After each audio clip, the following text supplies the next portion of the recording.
I don't know if the lighting is very good. It's awful. That's a bit better. Looks like right. Hello and good evening. I don't know if anyone can hear me. Hello and good evening. Hello. Right, Enigma is here. I'm very sorry we have not spoken in a couple of days, and I did do a program with someone else yesterday, and then things went a bit hoary, and it was time to go to bed. So there we are. So hello and good evening. Can you hear me? As long as you can hear me, it's all that matters, because sometimes you can and sometimes you can't. This is France. France is the most fruitcake-like place on the planet.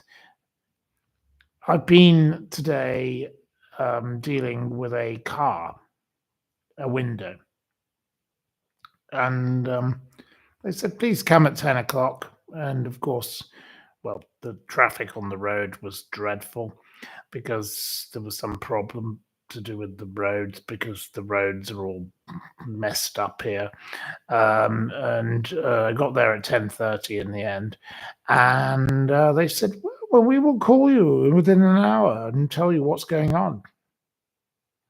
And my lovely friend Kate, lovely lady, came and collected me and took me on a grand tour, which I did enjoy, I have to say. I went all over the local vicinity and saw vineyards and beautiful places and olive groves and mountain tracks. And then we went to a little bar on a beach, which was nice. And then they didn't call. So at 12 o'clock, we called them, and then they didn't answer the phone. So they just didn't bother. So that was a bit ridiculous. But this is how it works in this country. At 12 o'clock, they go for lunch. That is all they ever do. We thought it was going to be 1 o'clock in the case of this place because they didn't make any indication. But anyway, so that was that. It wasn't the end of the world. And Kate drove me to the garage, or whatever you want to call it, and yeah, we got there, and well, it was all locked up. Everything was locked up. There was the car, clearly fixed because the window had been fixed. It was up, so it definitely was fixed. And but they hadn't bothered to call, which they promised to do. Very strange behaviour. But they're a nice garage, I must say. They're better than all the rest of the rubbish around here, because at least they fixed it. So they did a good job. So I'm not going to complain. I'm not saying it's a bad thing that they did. And then Kate said, well, I'll take you to the local town and you can wait there, because she had to go somewhere else. She had another appointment. So she dropped me off, and I walked down the street, and I looked around, and I thought, well, I don't really like the look of that bar, so I'll go to another bar. So I walked down the street, and I ran into a man I knew from the Garde Freinet, and he kindly bought me lunch. So Brucey bonus, hey? I had a lovely lunch with a fascinating man, and I learned a lot about his life, and that was absolutely delightful. And I said, well, can we go 50-50 on lunch, me and you? And he went, no, I'm buying you lunch. So, well, we'll be inviting him round for lunch on Sunday, because that's what I want to do. So he's a lovely gentleman, and he's got a very fascinating life, but I'm not going to go into it because I don't know how much of it he wants in. He's a British person, but he's had he has a very interesting life. Let's put it that way. Multiple occupations. Let's put it that way. So anyway, it was a very, very charming afternoon. And there we go. So and at least the car is fixed. So I thank the garage The garage has beautiful cars in it. It has everything from Jaguar XJSs to Morgans to Rolls Royces to all sorts of other things.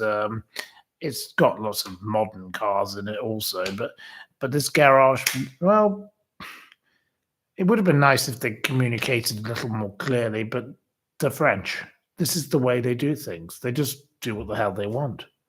They don't pay any attention to normal civility. I don't understand the French.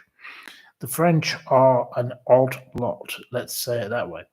And today I've been in a bar, and I've after my friend, my friend Richard Kay. There's his article.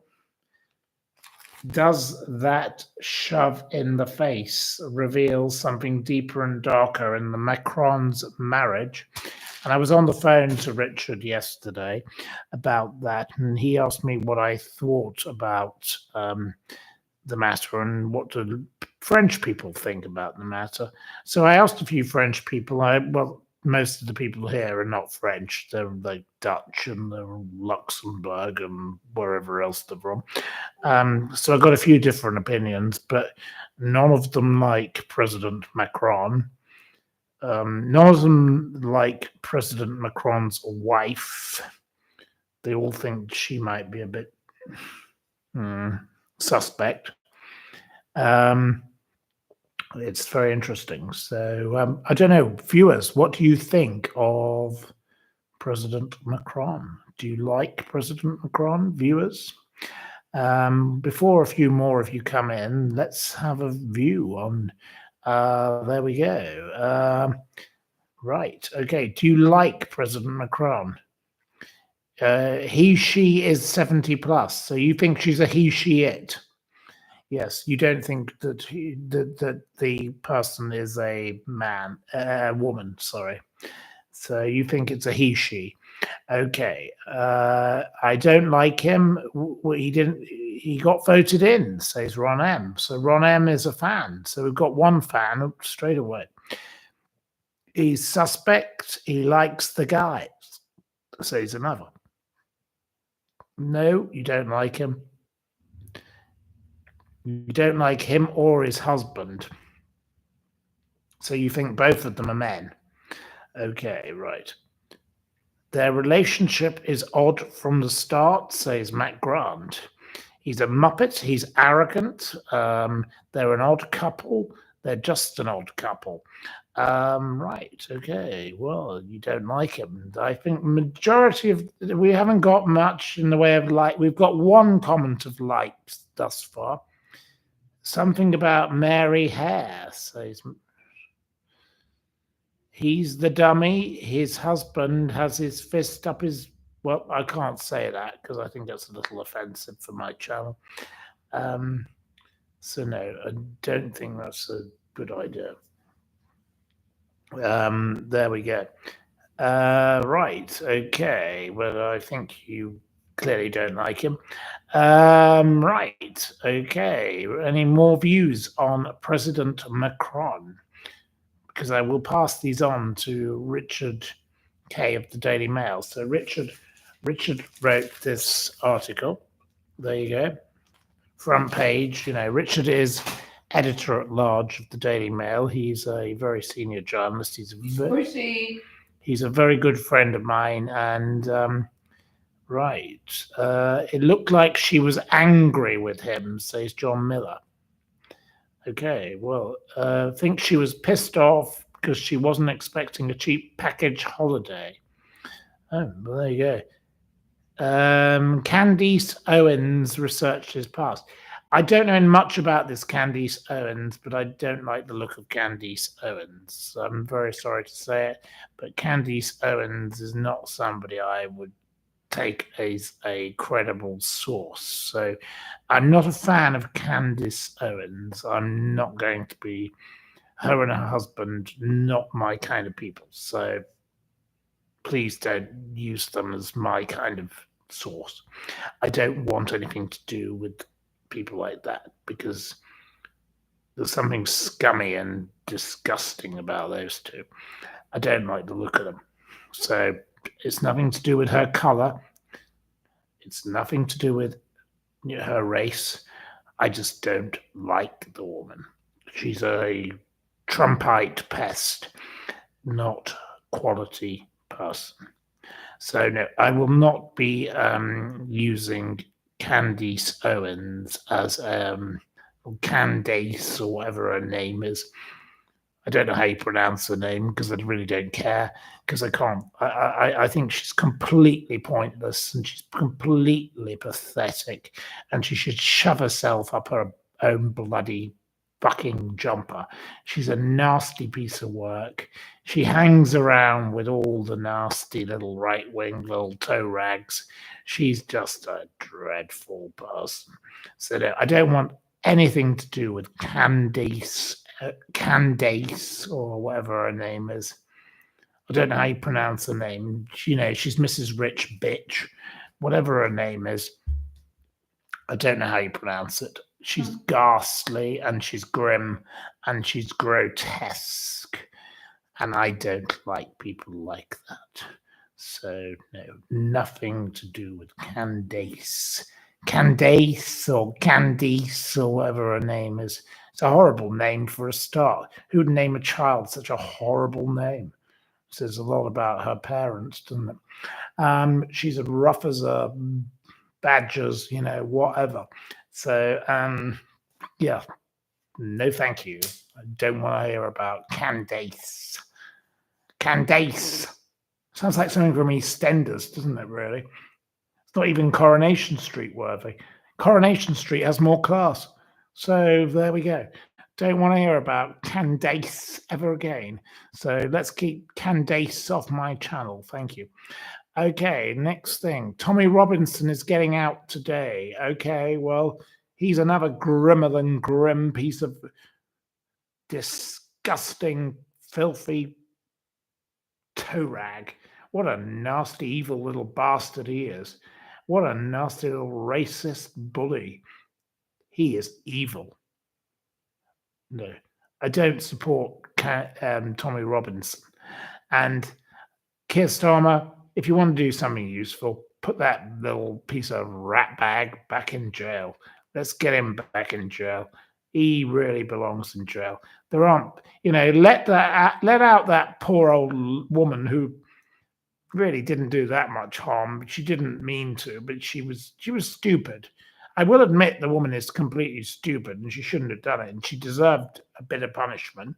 But she's had enough punishment. The woman who tweeted about the Southport thing, she should be let out of prison by now. I think it's gone a little bit too far, but she was ridiculous and she shouldn't have done what she did. I had my situation, and I've actually been a victim of the same crime. And obviously it went through the courts. Me and Gina Miller, Viscount St. David's, offered a reward to kill Gina Miller. And I was involved in the case. So obviously, we were both given a situation where we had to go through this. And I was attacked by the EDL, the BNP. So I am actually a victim of a situation that was caused by someone like this woman. But I say that woman should be allowed to be let out because she wasn't as bad as the Viscount. The Viscount, he had a dog called Hitler. He perpetuated the situation because he did other things beyond that. He had a dog called Hitler. If you're going to show that you're an extremist, you would have a dog called Hitler, wouldn't you? And I was very, very lucky. I had a kind friend at the time who gave me security. And I didn't need it, in my view, but everybody else thought I did. But I was threatened every day, and I was at risk of an acid attack because of what that person did. The Viscount St. David's encouraged people to attack Gina Miller. And Gina Miller's child, who was disabled, a disabled child, mentally ill child, and she was attacked in the street in a supermarket as a result of what happened. So I had people saying, we're going to throw acid in your face, which is why Judge Lady Arbuthnot, who was a lovely lady, Lady Arbuthnot did a fantastic job. We had the great support of her. But in the case of this lady who got a bit crazy and wrote on Twitter some stupid words, and she did write very stupid words. And without a doubt, her words were wrong. They were terrible words. But she deleted them in 3.5 hours. She wasn't like Viscount St. David's. She wasn't evil, but she was very, very, very, very stupid. And she deserves to be punished in a way. But keeping her locked up is just ridiculous. It's too much. Even I, as somebody who's been a victim of, a horrible, horrible crime, and I had a 5-year restraint order against Viscount St. David's. Obviously, that's now over. I don't know what Viscount St. David's does now, but if you ever come near me again, you piece of see you next Tuesday, I really will deal with you, you horrible piece of work. You're a nasty, nasty man. I don't want, I hope never, ever to meet him ever again. Nasty man who has a dog called Hitler. And it's an Alsatian. What a creep. What a cretin he is. But, and I can say whatever I want because, frankly, I'm his victim. He attacked me and he attacked Gina Miller and he attacked Gina Miller's disabled daughter. That is a disgusting thing to do. Attacking a disabled person is very, very vile. And that's what these people did. They went after a disabled child. That is revolting. What is wrong with you? Are you mentally unsound? Are you born in a barn? Are you born in a ditch? Are you born in the floor? What's wrong with you, you disgusting piece of scumbags? You don't pick on disabled people. And that is a very bad thing that went on. And, Gina's child was threatened in a supermarket. And that was very, very nasty. And she's a girl who has a different mental age to her physical age. And that's not a nice thing to do. So don't pick on people. And I'm very much a defender of, the right to decency. Decency is what we must all be. Come back to that, whatever we are. Don't pick on people who can't defend themselves. And that's what this nasty man did. Him and his vile little lawyer. He was a Conservative councillor in Kensington, and Mr. Rinker the Stinker, as we nicknamed him. Awful, awful man. I don't know where Mr. Rinker is now. I don't believe he's a councillor anymore. I think he's probably vanished, but good riddance. Good riddance to Rinker the Stinker. Yeah, there we are. So, Matt Grant says, poor dog. I agree. The poor dog is not to blame. I'm not blaming the Alsatian. I'm just saying he had an Alsatian called Hitler. Well, it's indication of his political philosophy, isn't it? That's why he bought a dog called an Alsatian called Hitler. That's not a nice thing to do.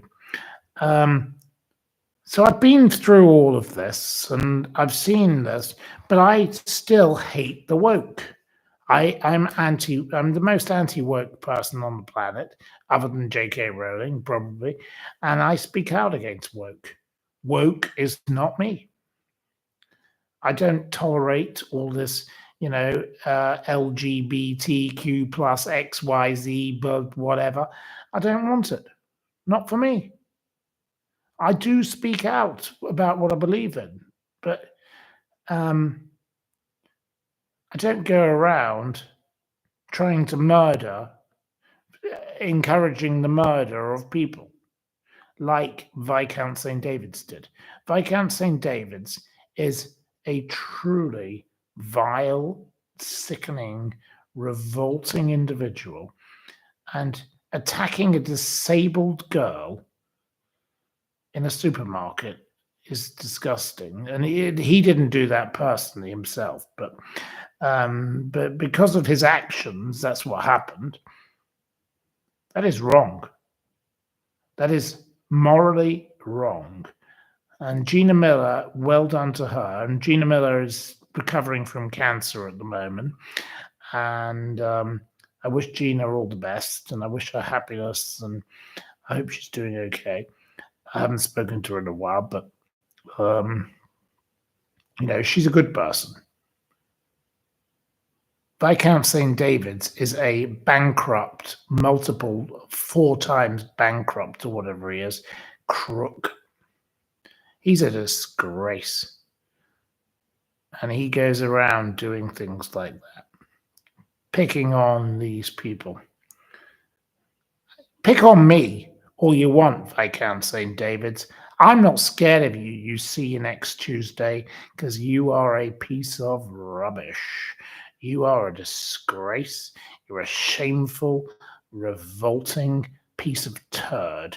And I really am not scared of you, Viscount St. David's. You are a Hitler worshipper. You're a disgusting, racist bigot. I'm not scared of people like you. You don't terrify me one bit. Come on, bring it on. Come and hit me in the face, because I'll hit you back twice as hard, you piece of rubbish. You are a piece of junk, Baronet, Viscount St. David's. Your other name is Baron Strange of Knockin. Baron Strange? God, you're a weirdo. You've got some weird titles. Would you be proud of having that as a title? Because I certainly wouldn't. You're just a complete nuisance. You're noxious and you're horrible, and nobody likes you. So, anyway, that's how I feel about him. So I don't need to be going on about him. Let's talk about something more positive, because I'd rather talk about something more fun. Yeah, Baroness Biscuit. Yeah, that's what you call him.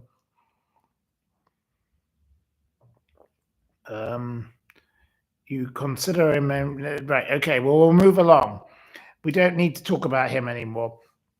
Anyway, you all dislike him. It's clear. I can see he's like a hobnob. Okay. Okay. Right.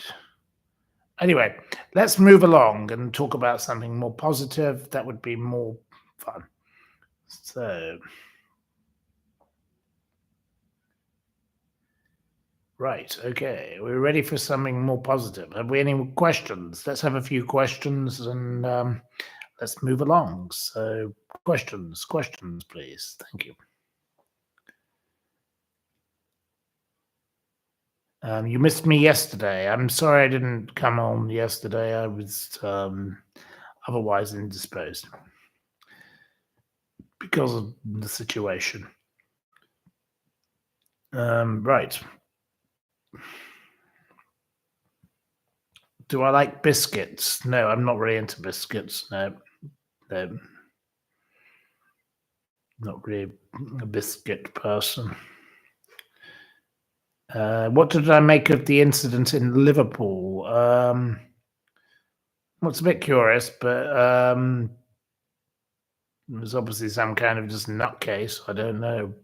I don't know enough about it, but they claim it's not terrorist related. So I don't think I can possibly add anything to the thing because I don't know anything about it. So on this occasion, I will say I don't know anything about it.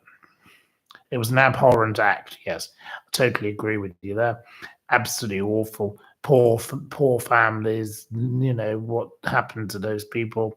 Absolutely awful. But I can't. I can't add anything. So sometimes it's better not to say anything if you don't know anything. So, well, I don't know anything. So, better off I say nothing on that one. Okay.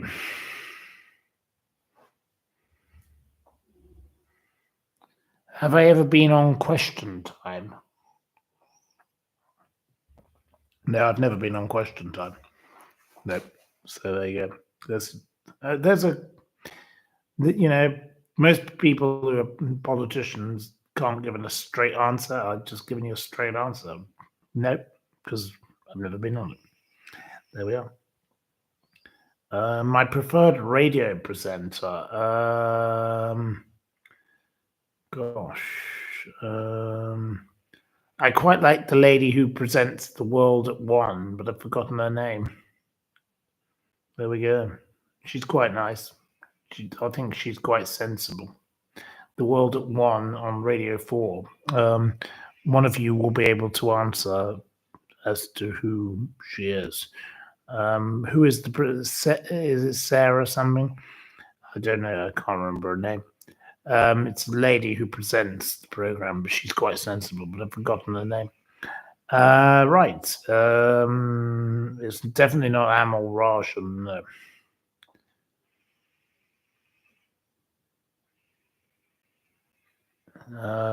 You love Kate McCann on Times Radio in the morning. Kate McCann? Oh my God. Mrs. McCann? There's a different one. I know there's probably several Kate McCann, but no, I don't listen to that. What would be my specialist subject on Mastermind? Probably gin. Gin. I could talk about gin. Yes, I do gin.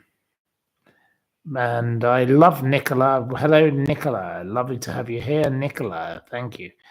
Regarding the Bamber case, would you consider him an accessory to murder as he failed to secure a loaded firearm, a firearm charge?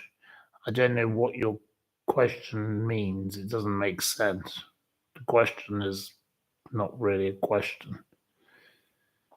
He failed to secure a loaded firearm, i.e., firearm charge.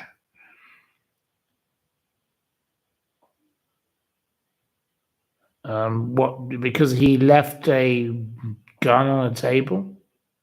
Is that what you're trying to suggest? I don't know. I don't understand. Regarding question. The question makes no sense. It doesn't make sense as a question. It's a totally bizarre question. I'm not able to answer your question, so unless you come back to me with some kind of evidence, I won't go any further with your question. But Jeremy Bamber was outside the house when people were moving around inside the house at 6:09, and he had arrived there at 3 o'clock in the morning, whatever it was. And Jeremy Bamber is an innocent man, and I do believe that. So I'm going to continue to campaign for Jeremy Bamber. So I don't know what you're talking about, but you're talking about something that doesn't quite make sense to me. There we go.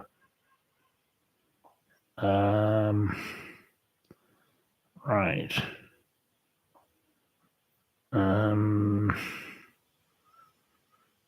Right. Okay.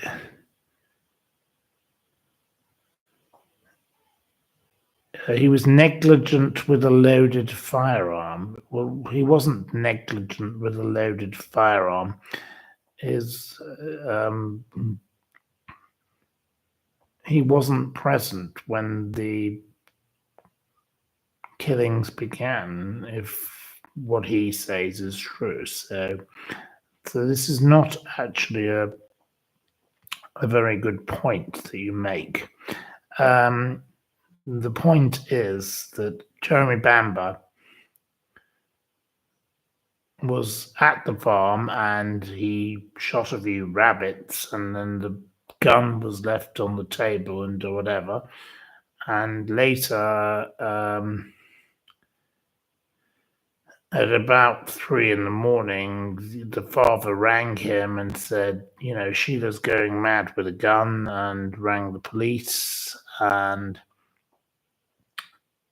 he was, as Heidi Blake, refer to the Heidi Blake article. I can't give the whole timeline. I'm not the expert on this because this is not my main case. My main case, obviously, is Ghislaine Maxwell. But I'm not an expert on Jeremy, but I support the Jeremy Bamber campaign team now. I've come to support them, and I've got plenty of other people who've come to support them, and I'm not the main expert, but at 6:09 he was outside the house and there was movement inside. If there was movement inside the house, he cannot be the killer. So there we go. And Heidi Blake has done a brilliant article about that. So go and look at Heidi Blake's New Yorker article. Look at the wonderful article in The Guardian. He is not the killer. I went from 40% convinced he was the killer, 40. So I wasn't entirely convinced. I wasn't entirely convinced he was guilty, or I wasn't entirely convinced he was innocent. I'm now 90%, 99% convinced he is innocent. Jeremy Bamber should not be in prison. Jeremy Bamber is an innocent man, and I do believe he should be let out of prison. And it's disgraceful that the Criminal Cases Review Commission do nothing to help his case. So I'm a big campaigner for Jeremy Bamber. Jeremy Bamber is a good man who has been wrongly treated for so long. Like my friends, other people who I know who are in prison, Mark Alexander. If Mark Alexander would admit his guilt, he would have been allowed out of prison by now. Omar Benguet. And I continue to speak out for these people. There's the Luke Alexander, who is in Scotland. That's a different matter because it's a different jurisdiction. But I support these poor people because the justice system is so bad.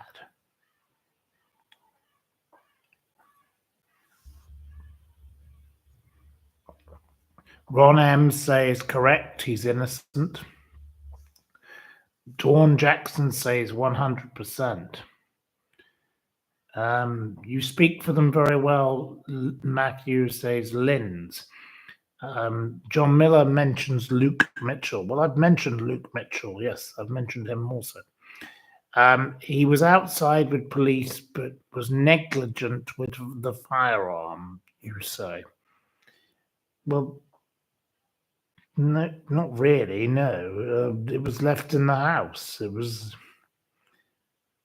it was a farming family. It's doesn't mean he caused the deaths. No. Totally disagree with you. Absolutely wrong. Totally disagree.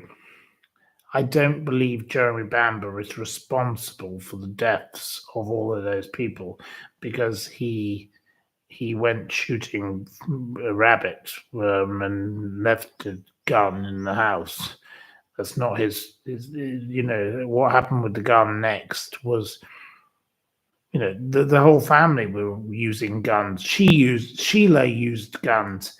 Everybody in the whole family used the guns. So no, you're totally wrong. Actually, if that's your assertion, you're totally wrong. So no, I don't agree with your assertion. Your assertion is completely wrong. So no, I reject your assertion. I support Jeremy Bamber. Jeremy Bamber is an innocent man, and Jeremy Bamber should not be in prison. Jeremy Bamber is somebody I support entirely, and I'm going to say it now. This is the first time I've ever done this. I want Jeremy Bamber to get out of prison. And I'm going to say it very loudly and very clearly. I want Jeremy Bamber out of prison. Lady men, wake up. It's time you said something too.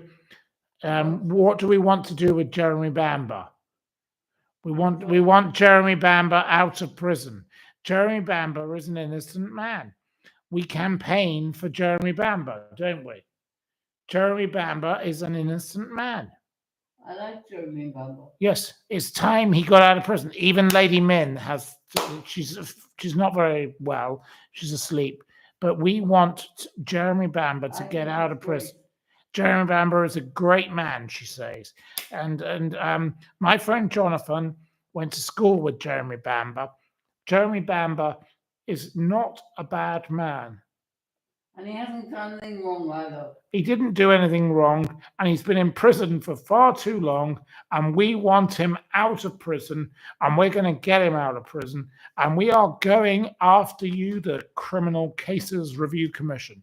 And I'm supporting the Jeremy Bamber campaign team. Now, I'd like you all to support the Jeremy Bamber campaign team. I don't know how to give you a link because I'm useless. I'm totally useless with technology. Like any normal person on the internet would give a link. I'm sorry, I haven't got one because I'm rubbish. But go and look up the Jeremy Bamber case team. And honestly, it's time you all started supporting the Jeremy Bamber case team, because Jeremy Bamber is a man who has been wrongly in prison for most of his life. They've taken his life away from him. That poor man, he didn't do it. He couldn't have done it because there was movement inside the house. The movement inside the house is proof enough to me. He didn't do it. And I know that all you nasty, nasty people out there are going to say, well, you're making it up. You're making it up. Well, bog off, whoever you are. Heidi Blake wrote a brilliant article. Then came along The Guardian. The Guardian's a lefty paper. They're not going to support some rich, farming family man for no reason. He's got support from every side of the quarter. He's got Peter Tatchell, the gay rights, human rights campaigner. He gets everybody. We're all supporting him because he's an innocent man. He didn't do it. That sister was a psycho. Let's be honest. Be honest. She didn't mean to be. Poor girl. And what a terrible thing that happened to her, that she went mad.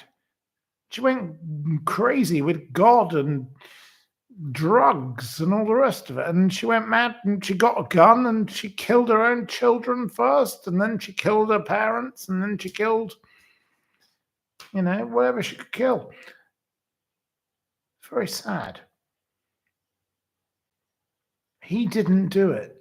It was not Jeremy. It was her. Let's be honest. The truth of the story needs to be resolved. And Carol Ann Lee, the nasty woman who wrote the book, and I've met Carol Ann, and I can't stand the fact she's called Carol Ann.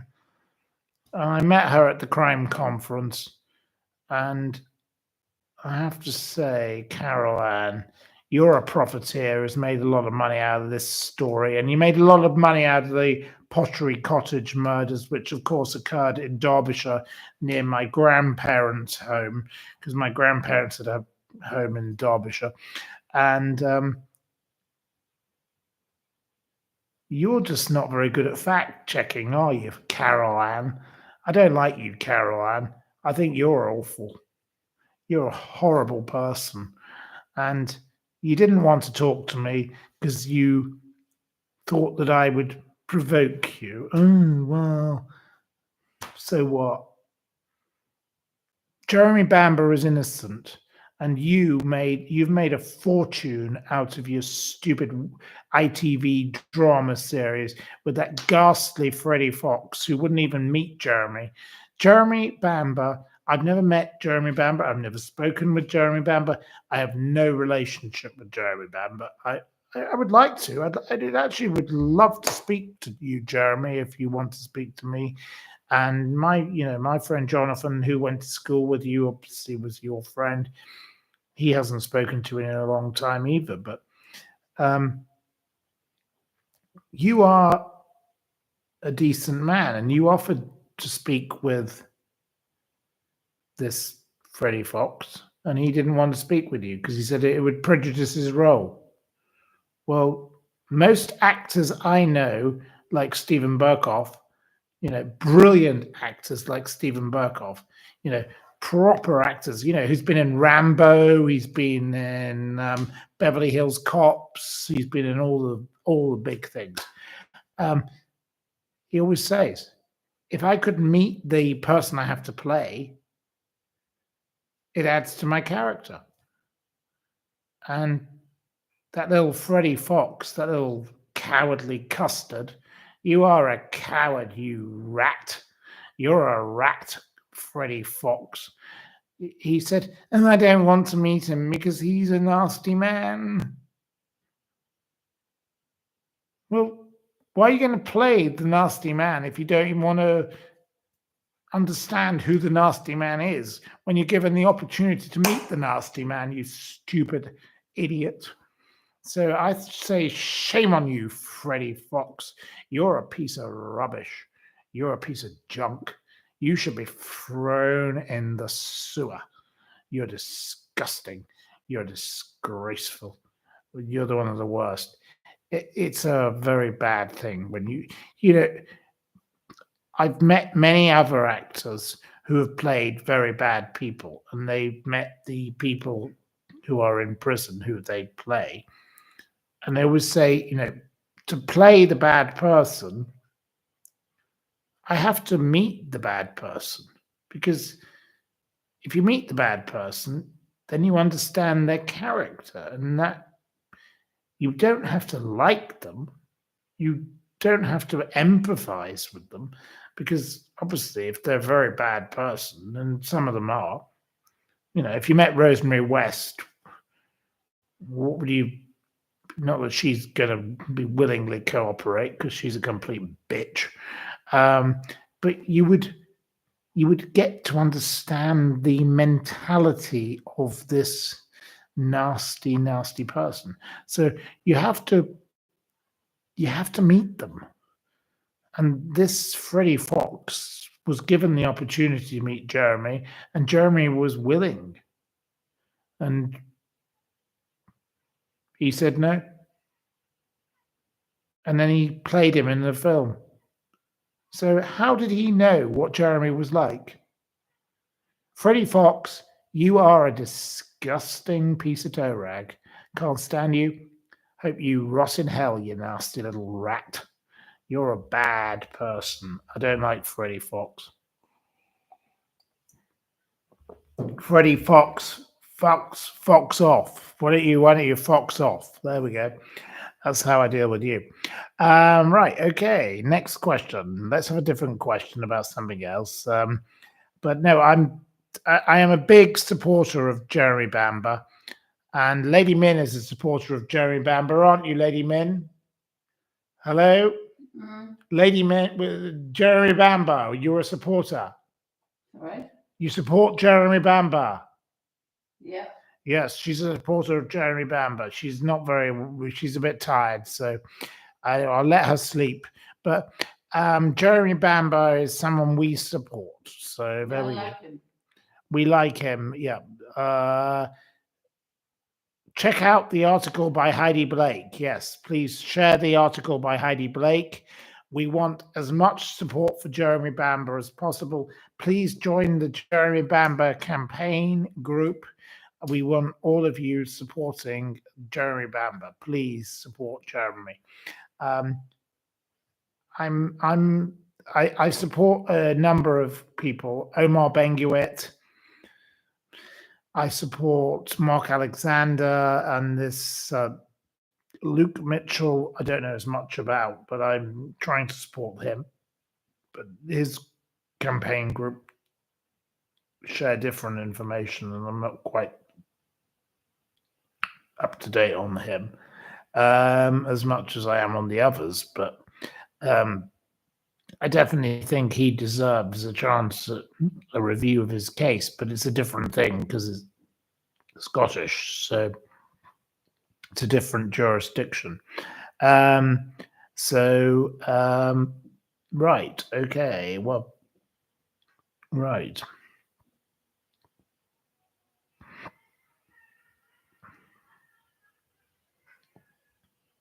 Right, okay. Any more questions? Any more questions?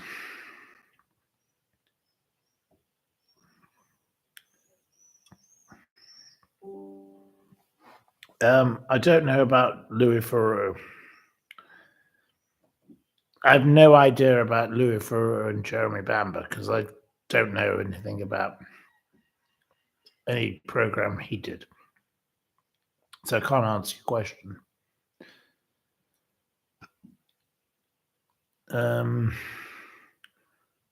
Will there be a quiz? Yes, I can do a quiz.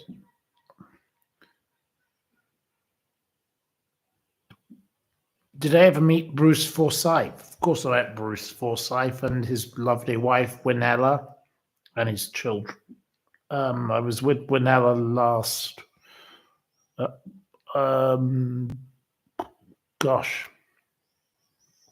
probably last November.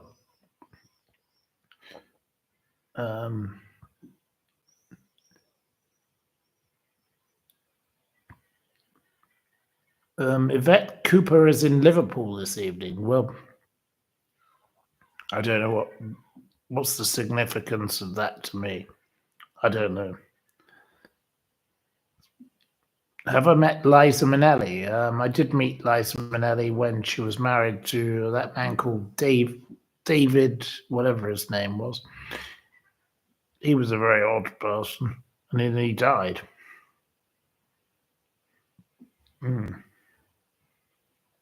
Have I seen any of Candice Owens' shows? No, don't watch Candice Owens, and I don't want to. I've got the impression that she's not my kind of person, so no. David Guest, yes, that was his name. Would I ever go into the Big Brother house? I think not. No, not my thing. I was invited to do the goggle box, but they couldn't find a suitable person to accompany with me. Would have been fun, but I don't know much about television really, so I would have been pretty useless.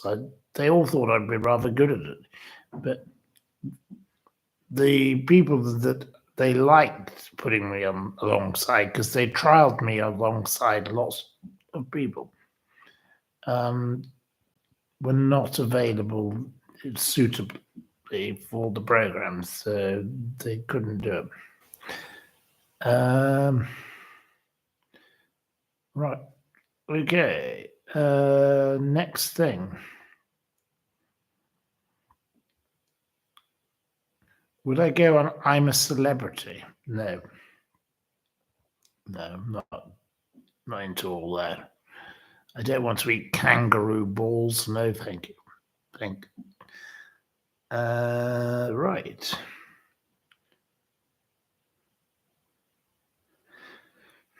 Right, next question. Okay. Right, secrets and lies. Okay.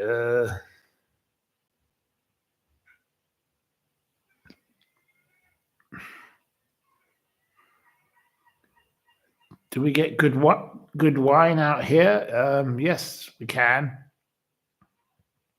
We can get good wine for €5 a bottle. Perfectly good wine. We can also get perfectly good wine for €20 a bottle, and we get all sorts of wine. So it's a mixture. What was your favorite car in the garage today? The XJS. Yep, I love the XJS. I love an XJS. Jaguar XJS is a fabulous car. Absolutely wonderful. Right.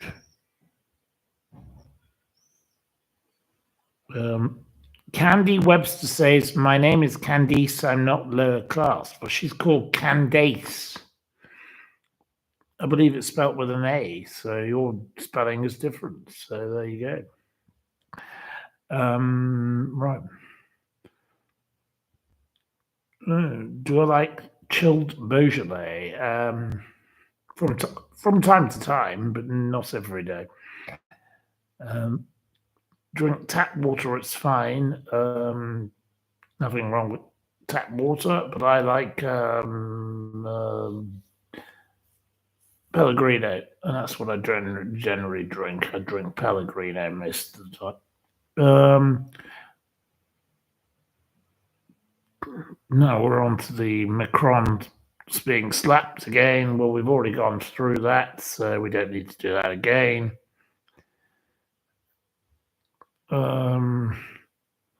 Should there be stipulations to allow an individual to settle in the UK? If so, what might those stipulations be? Well, they contribute. I think people need to contribute if they're going to come and live in a country. If you want to come and live in a country, you should be able to add something to the country. So you should be able to work, and you should be able to, pay your taxes and do something decent. So what's wrong? What's wrong with that? There's nothing wrong with that. But of course, I will be criticised for saying that because, of course, you've got a right to asylum.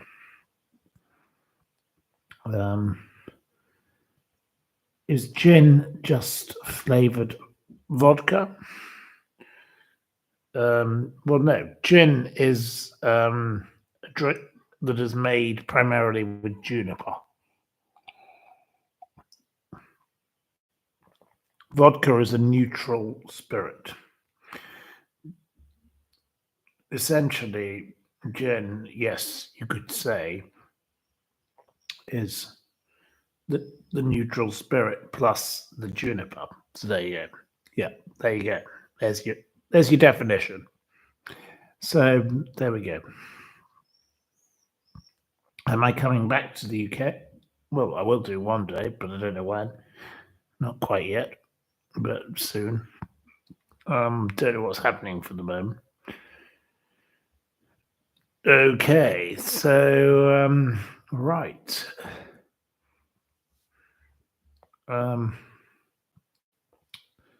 Right. Okay. Well, we've been going for nearly an hour, and there we are. So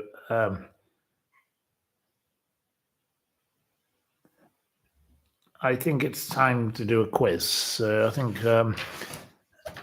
yes, we need a quiz. It's time to do a quiz. I don't know which quiz this is.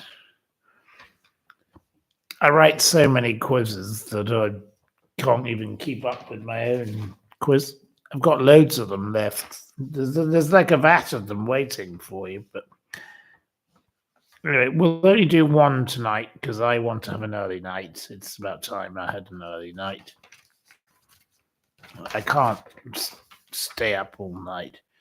And Right.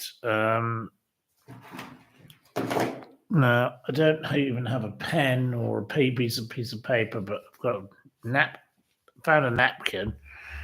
I suppose I can write it on this. Okay, so right. I'm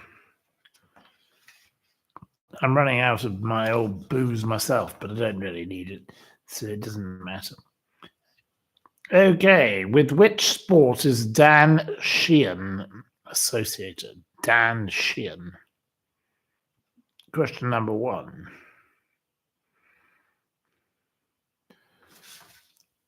Right, Shelley Di Stefano. Shelley.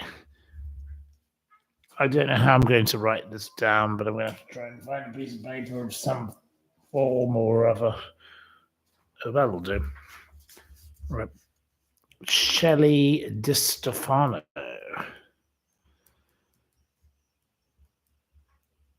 Of course, it's rugby. He's associated with rugby union. He was described by Will Greenwood as the best hooker in the world.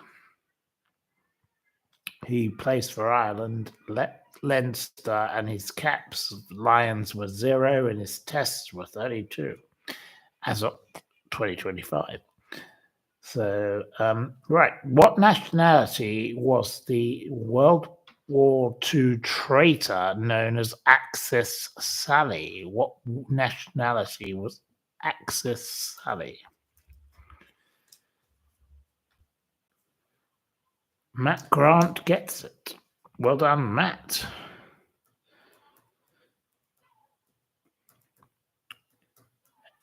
Axis Sally was born in Columbus, Ohio, employed by the Nazis to broadcast and disseminating information and Axis propaganda. She was Italian. Another named American Rita Zucker used the same name and annoyed her. And then I think in the end she became a nun. She was a complete nutcase. Vile woman. She was sent to prison for 10 to 30 years. She served 12. And she was fined 10,000, which is the equivalent of about 130,000 today. What a wicked, evil bitch! What a horrible, bad woman. That was Axis Sally, and I listened to a radio program about her. You see, I get my quiz questions from all manner of sources. I read the Daily Mail because obviously Madam wants to read that, and I read my books, and I just think about things, and I look at things, and you get different questions. But anyway, so for the moment, we've got a point to Shelley and a point to Matt Grant. So well done to you. In which was the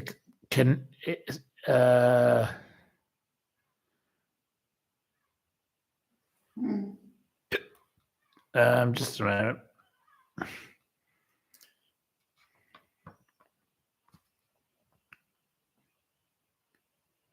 I've just got to read the question.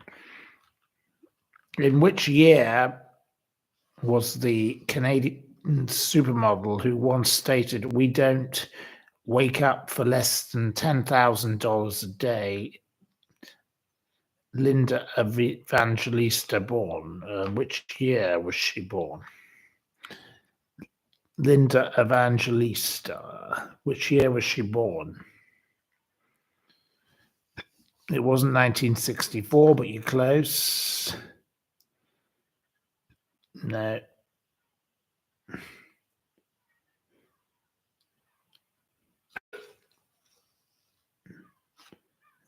Shelley Di Stefano gets the point. Well done to Shelley. Oh, no. I think we've got someone ahead of Shelley, actually.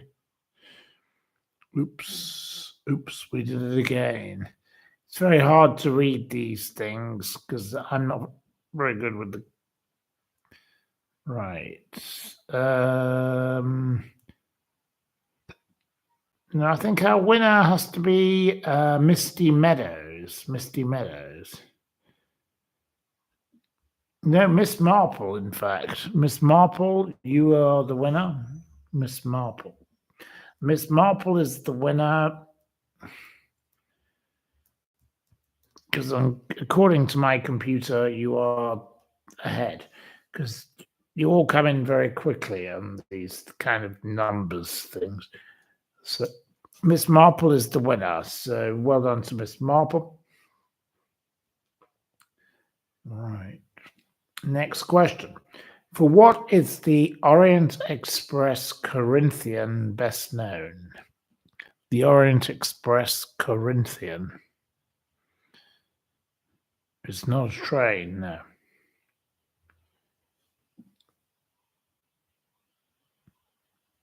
James Webb, you can have it because you know what it is.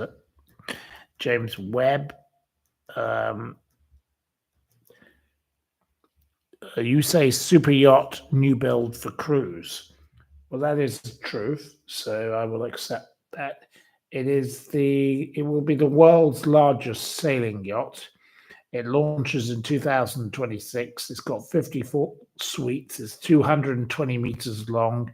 It has a recording studio. It has a sail area of 1,500 meters squared. It's 100-meter mast times 3, etc., etc. So you get a point. Okay, you were quick. Right. Okay, with what was the word ISIS associated with in London prior to it being linked to the terrorist organization of the same name?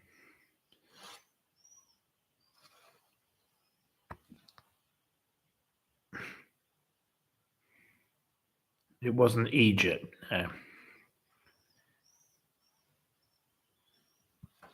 No, in London. We're not talking about Egypt. We're talking about something else. No. Joyce Grove gets the point. Well done, Joyce. Joyce Grove, well done. Of course, it's the River Thames.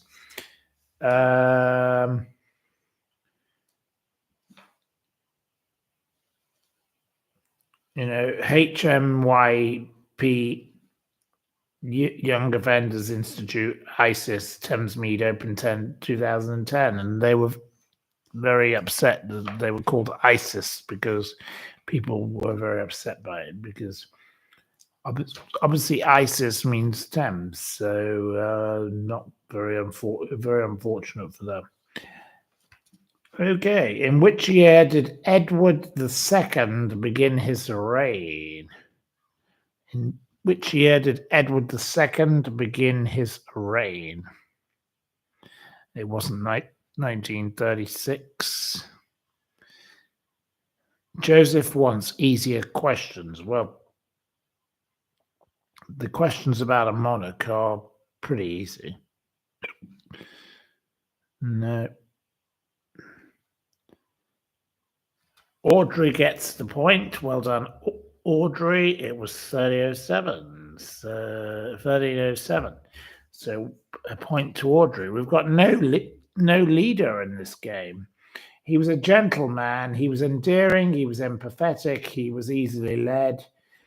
He was susceptible to manipulation. He was not considered a great leader, to be honest. Let's be honest. Okay, how many ingredients does Chef Angela Hartnett, the lovely Angela, I like Angela, believe there should be in a pasta dish? How many ingredients should there be in a pasta dish? It's not 6, but Wits End says 4. I'll accept 4 from Wits End. It's 4 to 5. So Wits End gets Whitsun, you've got a point. Okay, it's 4-5. She said, any more and you've screwed it up. So we don't want more than 4 or 5 ingredients in a pasta dish.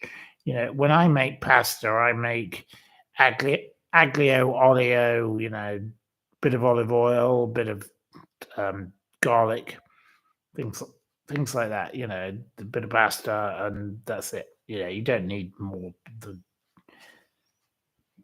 You know, you can put a bit of tomato and pasta, a bit of pesto, but you don't do more than 4 or 5 ingredients. It's a very key thing. I totally agree with Angela. I'm with Angela, but I don't like I don't like Angela Rayner, but I do like Angela Hartnett. She's a cool lady. Okay. And coming back to another great friend of mine, another chef, in which year did Chef Marco Pierre White open his first restaurant, Harvey's, in Wandsworth, London? Which year did he open his restaurant? It wasn't 1980. No, no. Ross gets it with 1987. Well done, Ross. Harvey's opened in 1987. Amongst the menu was tagliatelle of oysters and caviar. I would have loved to have had a bit of that. That would have been great fun, wouldn't it? So there we go. In which year did Leonardo da Vinci die? Leonardo da Vinci. So don't say don't give you simple questions. These are very simple questions.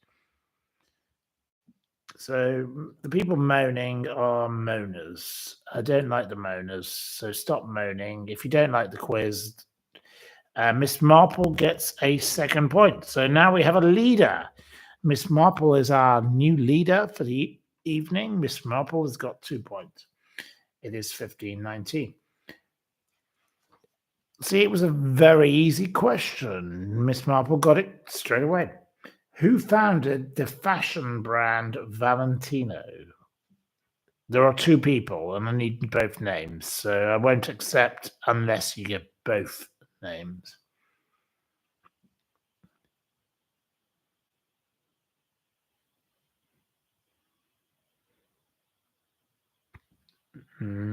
Presently, no.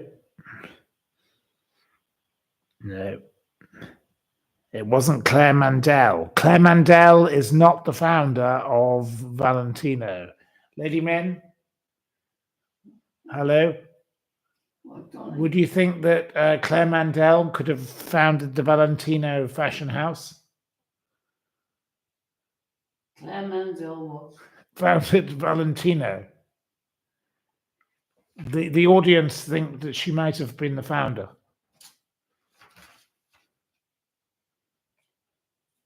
You're now. Claire Mandel is not a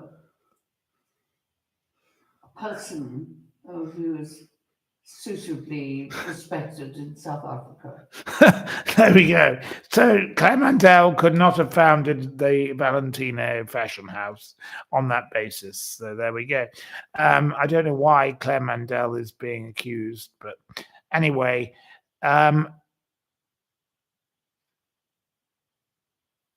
No.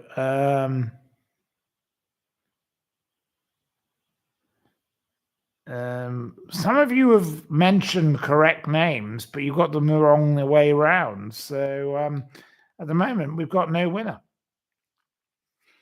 What are the names of the 2 people who founded the brand Valentino? And it wasn't Claire Mandel, no.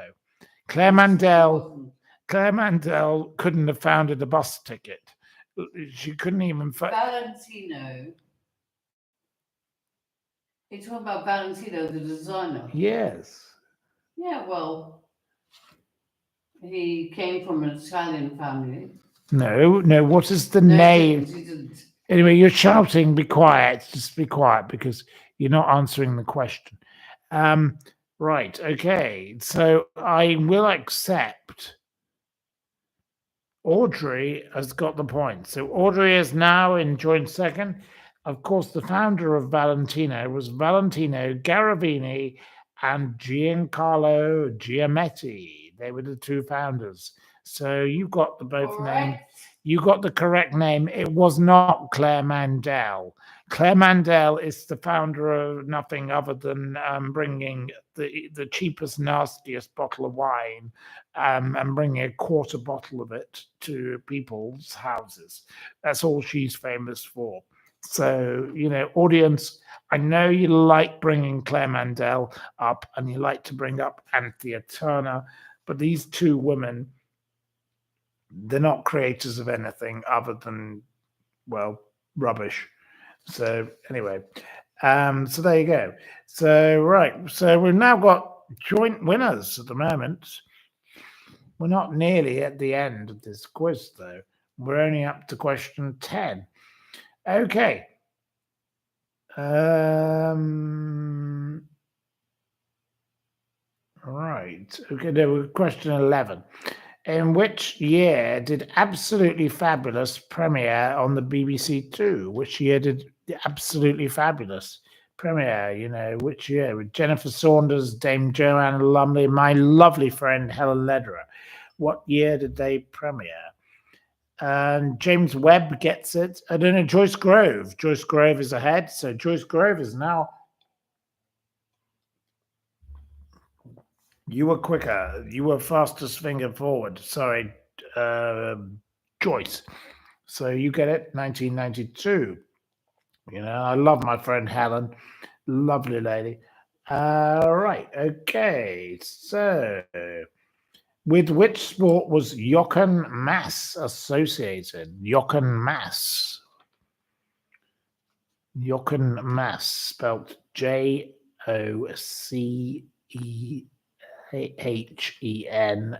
Mass. He wasn't involved in horse racing. He wasn't involved in golf. Matt Grant gets it. So Matt Grant gets. So we've got lots of you now on the second point. Oh dear, we're going to have a bit of a headbanger here at the end. At this rate, he was obviously involved in Formula One. Jochen Mass was. He died just this very month. He sharpened his mind before races by quoting poetry from memory. There you go. Poetry inspired him to race. So there we go. It's interesting how we all do things. I do bizarre things when I want to do something, and I think about bizarre things. Okay. Now, this is a very interesting question, and I really love this question, and I'm very glad I found it. This is one of my favorites I've ever found. So you probably won't be able to answer this. At what age, on the 26th of May, 1925, did a peasant from Turin named Neur Law marry a 40-year-old woman in Paris? What was his age? What was the age of the peasant? It wasn't 10. It wasn't 81. It wasn't 8. It wasn't 9. It wasn't 7. It wasn't 33. It wasn't 110, but you're quite close. It wasn't 12. It wasn't 78. It wasn't 4. It wasn't 15. I've already said the person who said 110. It was quite close. It's not 114. It wasn't 100. It wasn't 105. No. We're getting loads of answers on this one, but none of you are correct. Not one of you are getting it. You're nowhere in the range, most of you.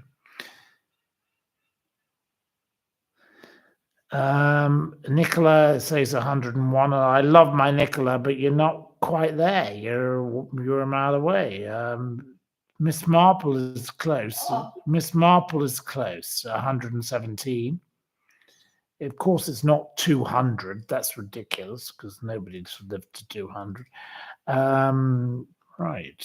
Shelley Di Stefano. Well done to Shelley. You have the point. A new entrant. Shelley is right. Chose Shelley Dist. You get the point. Of course, he was 120.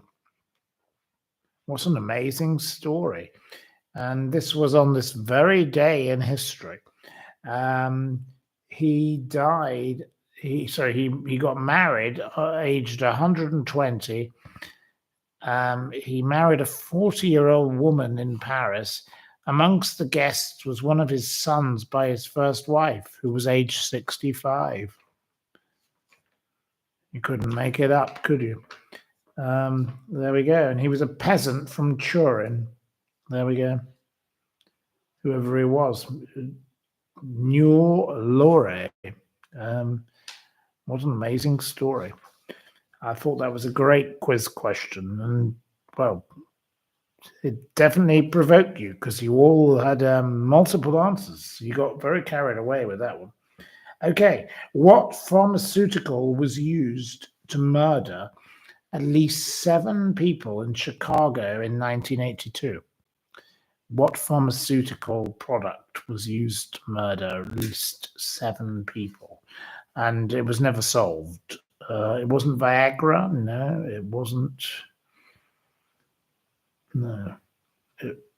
Tylenol, yes. Nana gets it. Nana, you're very quick. Nana, you're a new entrant. So we're getting a new entrant. Nana, or Nana, or whatever you want to be called. Of course, it was a cyanide-laced Tylenol capsule, which you correctly said it, Tylenol, which is basically paracetamol. The capsules were laced with cyanide, so it was never solved, and the killer was never caught. So there we go. And I read a little article about that yesterday. You see, I read things all the time. I read weird. I'm interested in everything. I read about business. I read about science. I read about history. I read about, and this gives me this quiz. It gives me inspiration because we have to mix up the questions. We have to have a bit of sport. We have to have a bit of business. We have to have a bit of, bit of stupid soap operas and whatever. So I mix it all up. Okay, next question. So now we move on to the world of film. In which year did Audrey Hepburn star alongside Gregory Peck in Roman Holiday? Which year was she? 1952. Lady Min is quite close, but she's not correct. She's very, very close. No, Lady Min is very close, but Miss Marple gets the point. Miss Marple gets the point, and Miss Marple is now in the lead. It was 1953, so you were 1 year out. And the next question relates to the same era. In which year did Michael Redgrave star in the Oscar Wilde comedy The Importance of Being Earnest? Now, it wasn't 1953, no. She doesn't know the answer to this. No. All of you are wrong thus far. I'm just going to keep saying no until I get the right answer because they are both very close. Okay. All right. Hatchie gets it, 1952. Hatchie. So that was 1952, the year before. Okay. Which Group 1 race did jockey Adam Kirby win on Adyar, an amazing horse, in 2021? Which horse did he...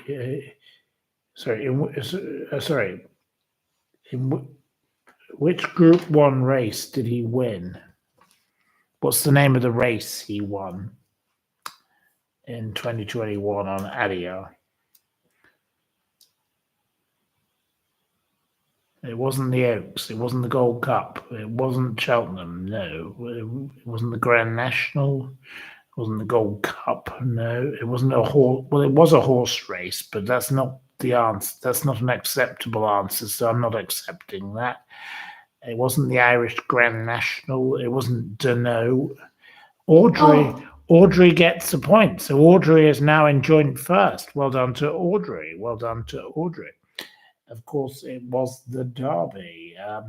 He left to run a retraining and breaking yard at Kirklington near Newmarket because he was too heavy to be a jockey. He couldn't be a jockey anymore, and he couldn't cope with being in a sauna.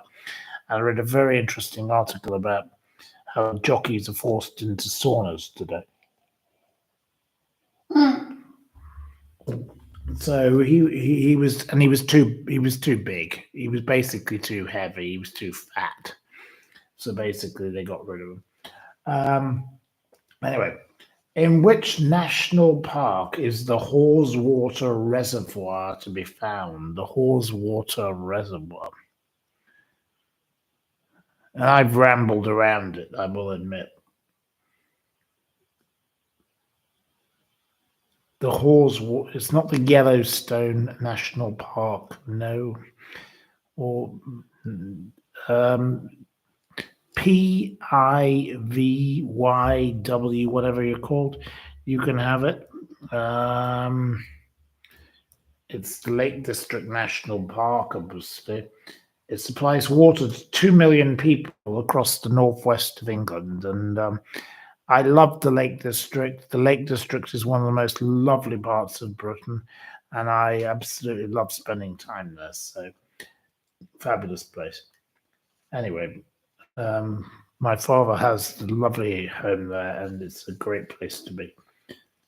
Okay, in which year did Chappell Roan release Pink Pony, which I had to listen to on the ghastly Riviera radio this morning?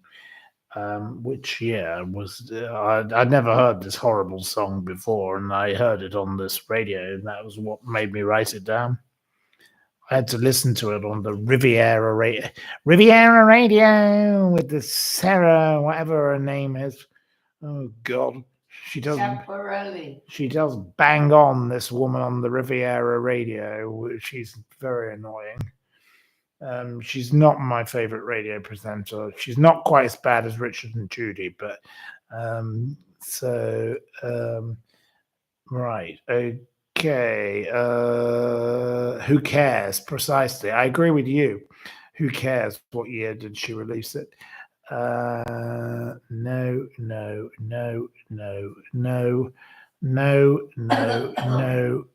Cormac Wilkie gets the point. It was 2020, so you get a point.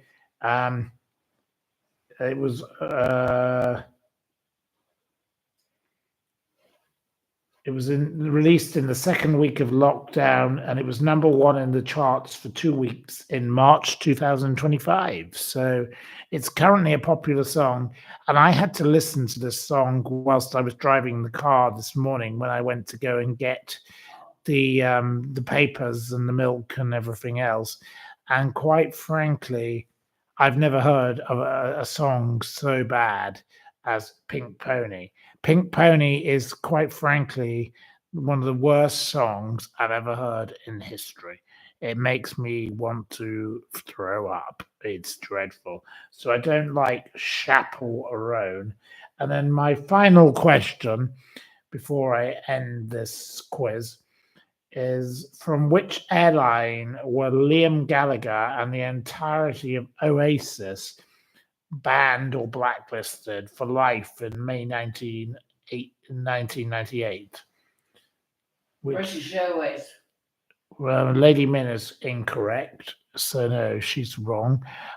Which airline were they banned? It wasn't Virgin Atlantic, it wasn't EasyJet, it wasn't Qatar, no, it wasn't No, David gets it. Cafe Pacific. So right, David has got a point. So now at the moment we've got 1, 2, 3 of you. We've got no, we've got no, we've got 2 of you. We've got Miss Marple and Audrey, who have got 3 points each. So now I have to do a random question. Right, I have to open the page of the newspaper. Excuse me, I have to go. She needs to go to the bathroom, so off she goes. What can I do? Um, What can I do? okay. Could you tell me? I'm going to ask you a very simple question.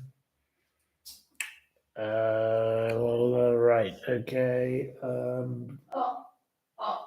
How old is President Macron? How old is President Macron? Miss Marple gets the point. So Miss Marple is our winner for tonight. He is 47. So there we go. Miss Marple, you are the winner of our quiz. Thank you very much for doing our quiz. I'm sorry about the noise in the background, but you know, she's not very well. So there we go. There we are. So let's carry on with conversation. Have we any more conversation? Have we anything else to say? Well done to Miss Marple. I think no more quizzes for tonight because I can't do any more. But let's just have a great thank you to all. Thank you. Well done. Thank you for joining in. So anyway, here we are. Would I go on a quiz show? Well, I've certainly written enough quiz questions, haven't I? So I don't suppose I'd be too bad at going on a quiz show, but it depends what the quiz show would be about.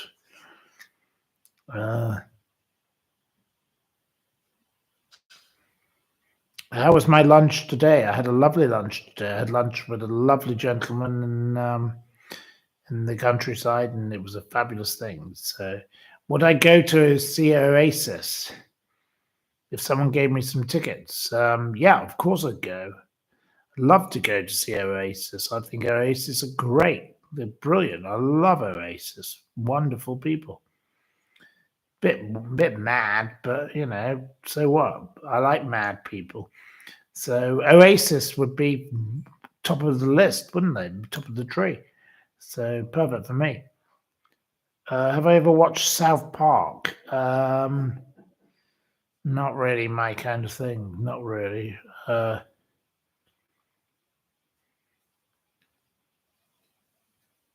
White House Farm and the Essex Boy Connection. I think Jeremy Bamber lived there. Well, Jeremy Bamber did live at a place called White House Farm, but that's nothing to do with the Essex Boys. No, that's a totally different matter. So you're completely wrong on that thing. Would I go and see Oasis? Yes, definitely. I've already said yes to that. So I'd like to see Oasis, yes. Oasis would be fun. Oh, Hatchie's getting your chips out of the oven. Oh, wow, that's going to be nice. Jeremy's extended family spent the money very fast. Yes, they did. We don't like Jeremy's family, do we? Lady Min? what, darling? Stealing the money and spending it. All they did was steal and spend. We don't like the crooked. We don't like them at all. They're very wicked people. So we support Jeremy Bamber. We are the supporters of Jeremy Bamber, and I'm going to continue. A load of rubbish. They're a load of rubbish, she says. She's right to say that. And, for once in her life, she gets it right. Sometimes she can get a bit carried away with her views, but tonight she's speaking great sense. Right. Okay. You'd accept the free tickets to go The glasses. to Oasis, and then you'd sell them. Oh well, if that's what you wanted to do. But I would, if someone gave me tickets to Oasis, I would love to go. I'd love to be there. I think Oasis are brilliant. I think they're great. They're a wonderful band, and I'd love to be there. So I'd love to, but I don't have any. So no, I'm not one of the beneficiaries of free tickets. So you may think that I'm some kind of sport brat that gets given things, but no, I haven't been given any tickets to Oasis. So. Do I like a chip butty? Oh, I like chips. Yes, I love chips. Yeah, very much. That sounds like a lovely, with lots of vinegar. I like a bit of malt vinegar. Yeah, that'd be lovely. Chip butty with a bit of vinegar. Yes, please. So, yeah, I do like that. Have I ever been stalked? Yes, I have been stalked. That's not been very nice. Very unpleasant. Right. What did Sheila Bamber adopt sister shoot herself twice? Sheila Bamber. No, Sheila Caffell is actually her name. Her name is not Sheila Bamber. She was called Sheila Caffell, and Sheila Caffell was married to this bizarre man. And quite frankly, I don't like the look of him either.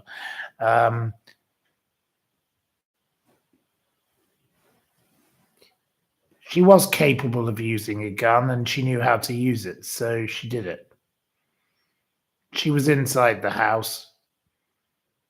There was movement inside the house at the time of the police being outside with Jeremy. So 6:09. So she has to be the killer. So stop trying to distract from the story. Whoever you are, just leave me alone, you bully. You sound like another nasty piece of work. Yeah, lots and shove up. Yeah, we support Jeremy Bamber. Jeremy Bamber is a man who has been in prison for far too long, and he's innocent. And my friend Jonathan went to school with him. And my friend Jonathan is one of the most decent people I've ever met in my entire life. And I won't be having any more nonsense from people like you. So why don't you bog off and shove it up your jumper? Thanks. Goodbye. You are the weakest link. My friend Anne Robinson would deal with you within seconds. You twat. I don't like you. You're a very nasty person because you're sending me very horrible messages, and it's very rude. And the things you're sending, and I'm not going to repeat what you've sent me because it's unpleasant.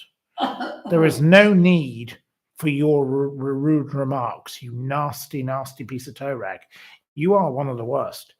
So anyway, if you want to bully anybody, have a go at me. Have a go at me personally.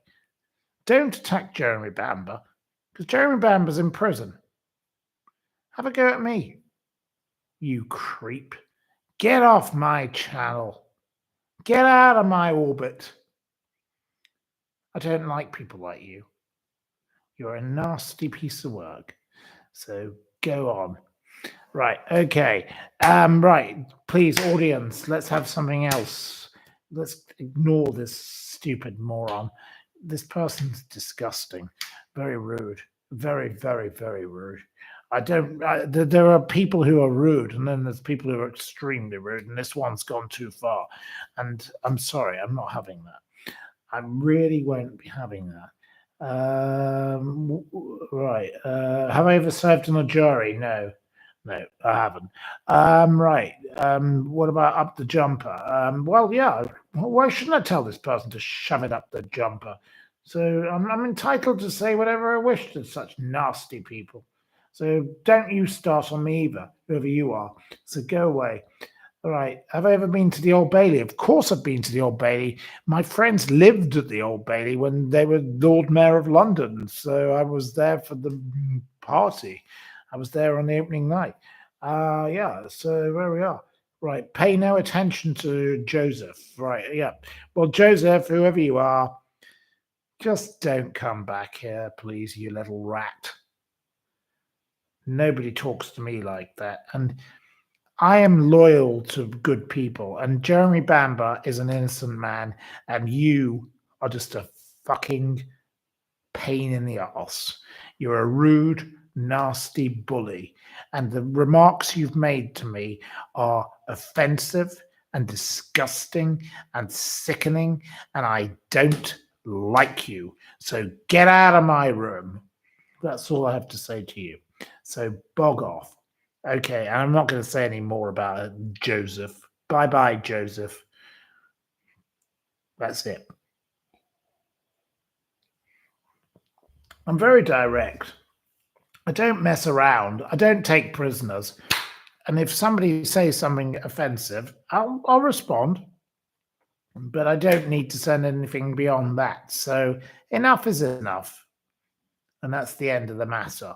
The matter is ended and concluded. Man, And Matthew. whoever you are, just don't come back. We don't want you here. We have lovely people on this channel, and they are all wonderful, and they all contribute, and you contribute zilch. You contribute zero. You contribute nothing. Nada. You are a complete bore. So bog off. Get off my channel. Get out of here. We don't want to hear from you ever again, whoever you are. You are the most boring person on the planet. You are a waste of space. So bog off. That is my polite way of talking to you. I could use some more extreme language, but I'm not going to, because I know that I probably shouldn't, because that would make me look worse, and it's better I don't start using expletives. But you're a horrible, horrible person, so just don't come back. Go away. Go and troll somebody else somewhere else, you boring little pest. You're a petulant pain in the arse, so go away. Goodbye. You are the weakest link. My friend Anne Robinson would have said it better, because I just didn't. That was weak the way I just said that. I should have done a more Anne Robinson style weak link. But you are not welcome on this channel, so go away. We don't want you here, and we never, ever, ever want you to darken our doors again, you nasty little person. Whatever you are, you're not even a person. You're a cockroach. You're a scumbag. So get out of my orbit, you nasty little rat. And off you go. So bye-bye. You are the weakest link. Thank you. So, right, okay, let's talk about something more positive here. Yes, precisely. Right, okay. You don't see how Joseph will ever be able to come back. Well, I don't care. I don't want Joseph back. So Joseph can go away, whoever he is. Anna Cleavers is laughing. Yeah, well, I like Anna Cleavers. I think she's a lovely person. She's great fun. She joins in with all the things we do. So we don't mind Anna Cleavers. Nothing wrong with her. Right. Wits End says that wear a telling off by Matthew as a badge of honor. Well, okay. Well, I don't think Joseph will be wearing it as a badge of honor, because he's not coming back here. So he's banned for life. Right. You all seem to be thinking that Joseph could have a redemption. Well, I don't know. There were no redemption from Joseph from me. I'm not going to be allowing him back. Have I ever worked in a pub? Yes, I've worked in a pub. I served a few pints over the years when I was a child. Yeah, young. Yeah, I did once work in a pub, only for one weekend, and it was only because there was no one else available, so I just helped out. But I wasn't very good at it, so no, I'm not very good at working in a pub. I can admit that. I like pubs, but I don't think I'm very good at pouring pints. It's a very difficult thing to do to pour a pint, so and I wasn't very good at that. So I was pretty useless at that activity. I will admit it. Right. Okay. Have I ever met a Scientologist? No. Well, I've probably met Scientologists, but I just don't have any relationship with any Scientologists. No. So I'm not. I've no relationship with Scientology. No.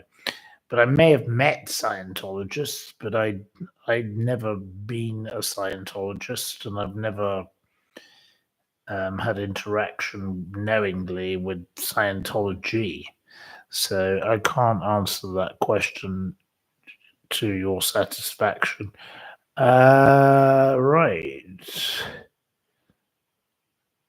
Have I ever used a Ouija board? Nope, never used one of those. I'm not into all that. No. Why? I don't wish to use one of those. So there we are.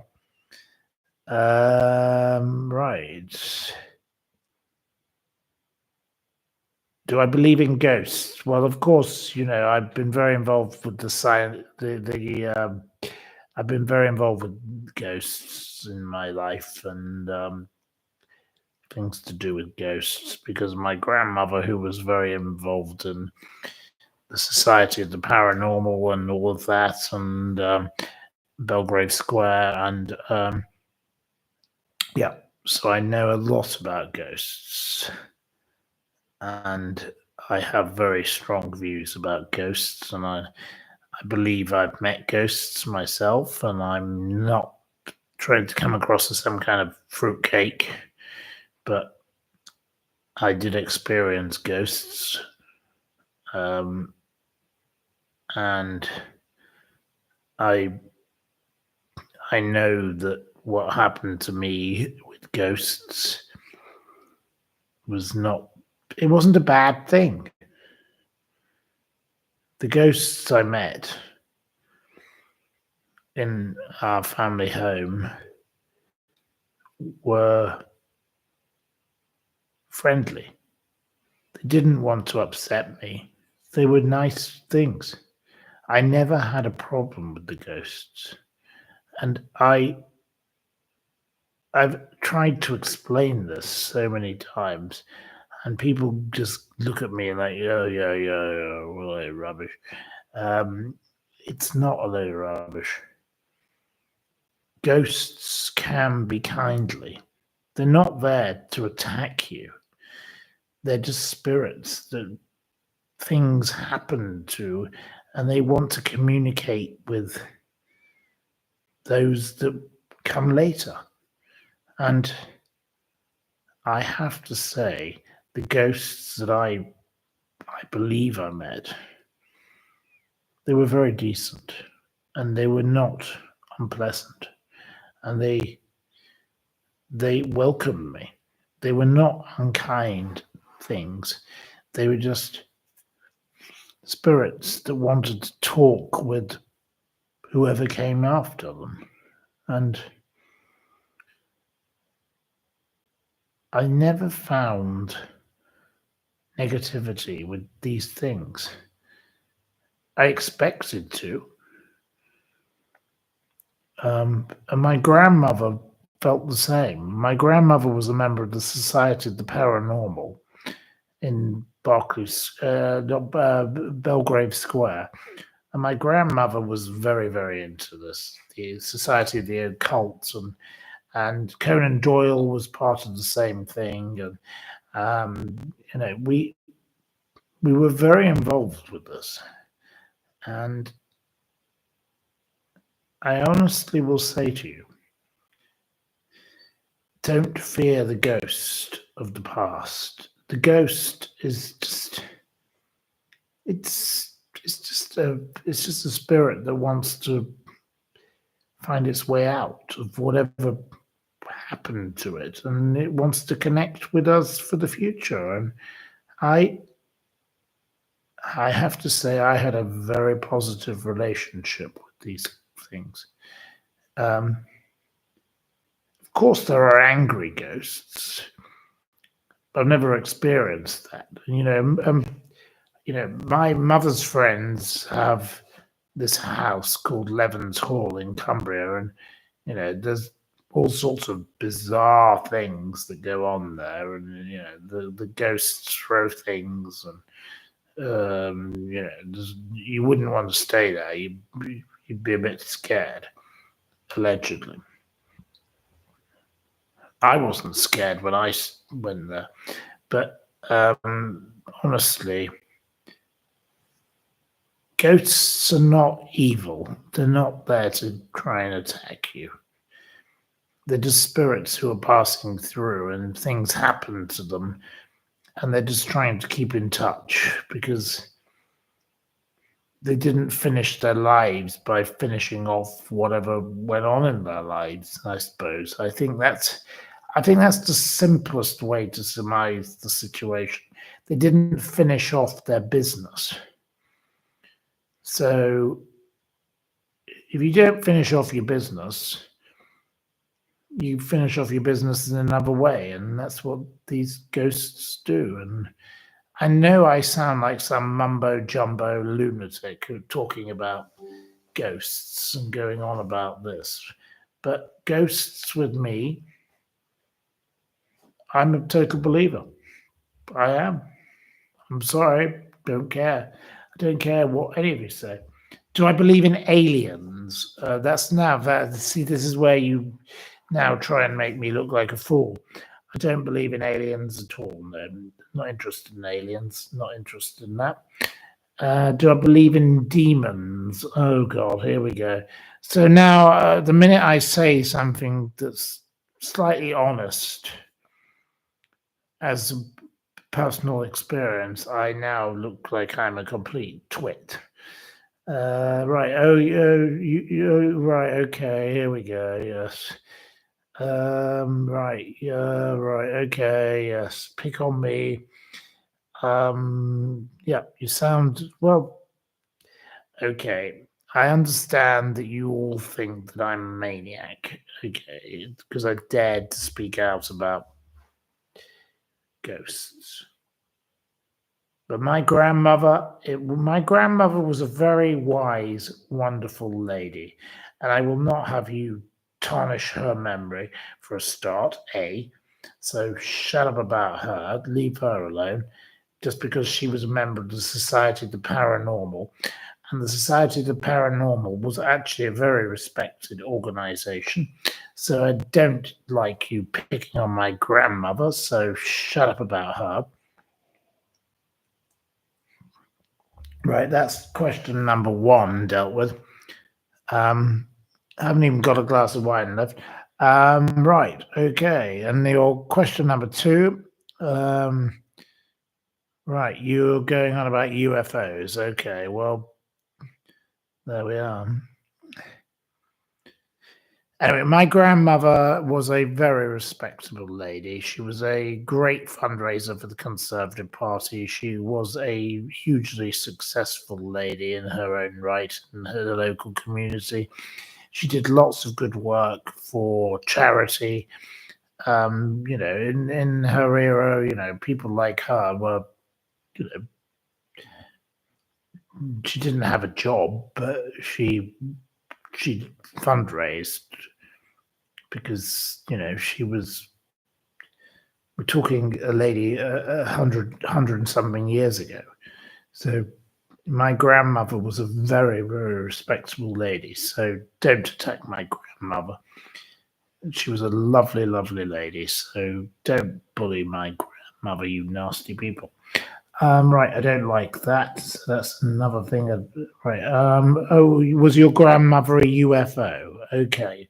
My grandmother was not a UFO. No.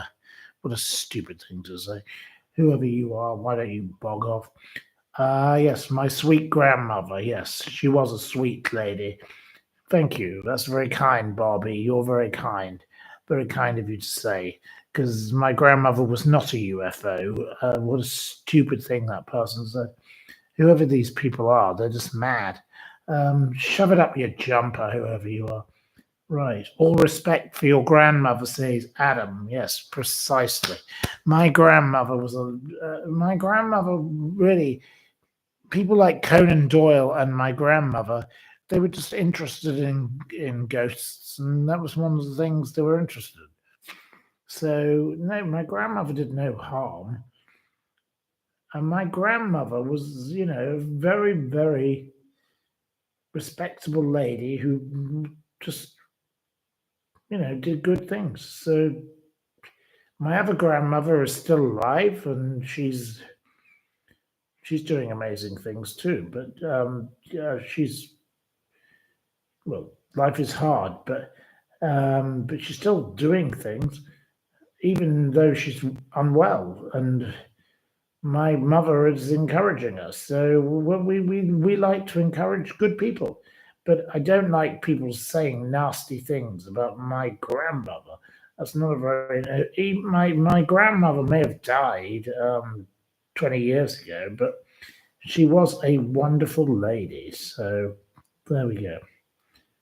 No one can say anything bad about anybody's grandmother. Have I dabbled in witchcraft? Why do you ask this question? I have nothing to do with witchcraft. Why do you think I'm involved in witchcraft? These are very strange questions. Grandmothers are special people.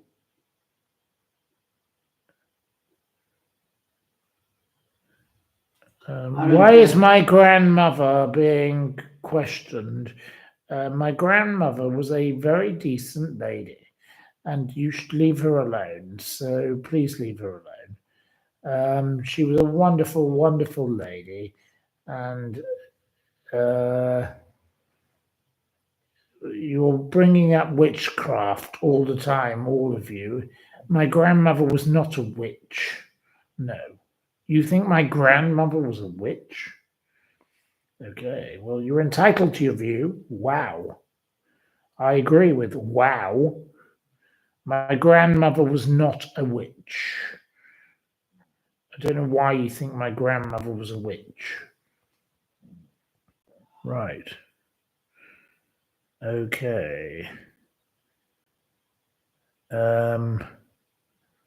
I don't understand the logic of the accusing my grandmother of being a witch.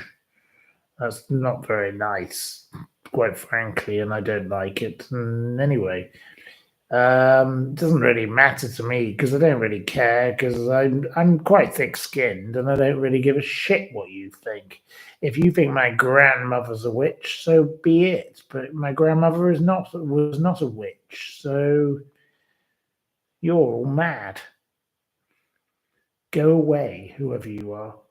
You're horrible people. Right.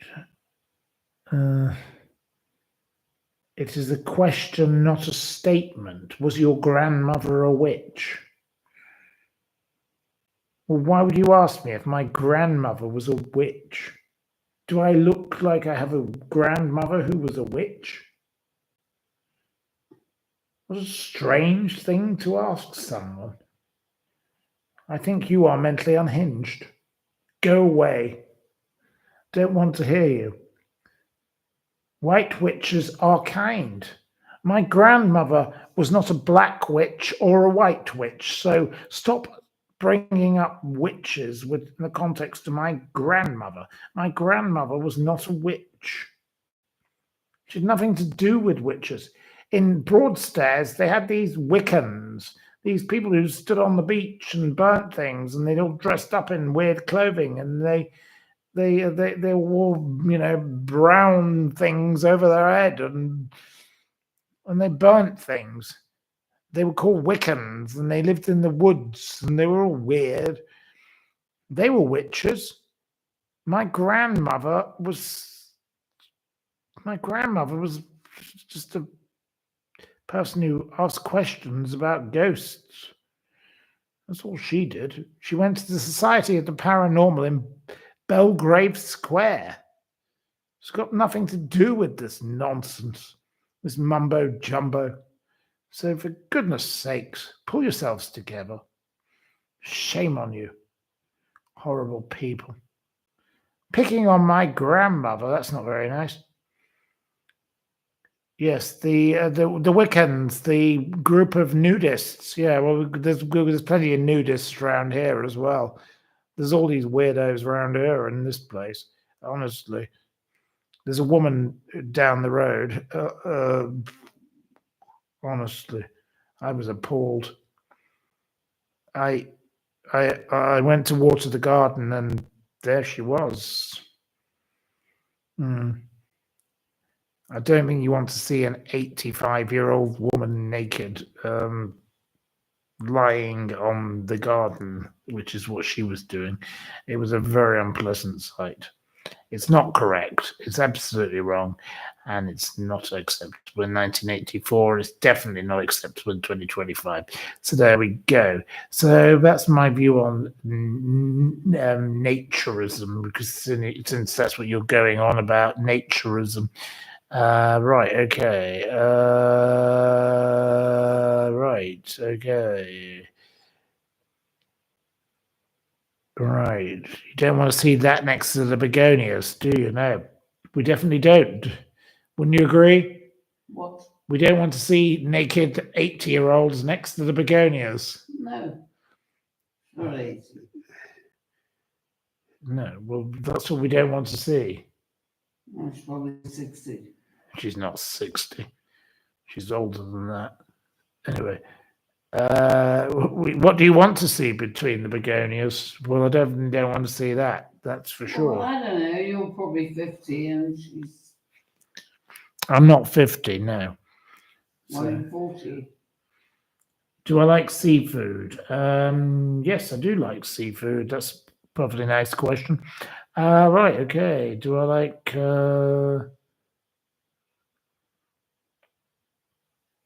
what food do I find revolting?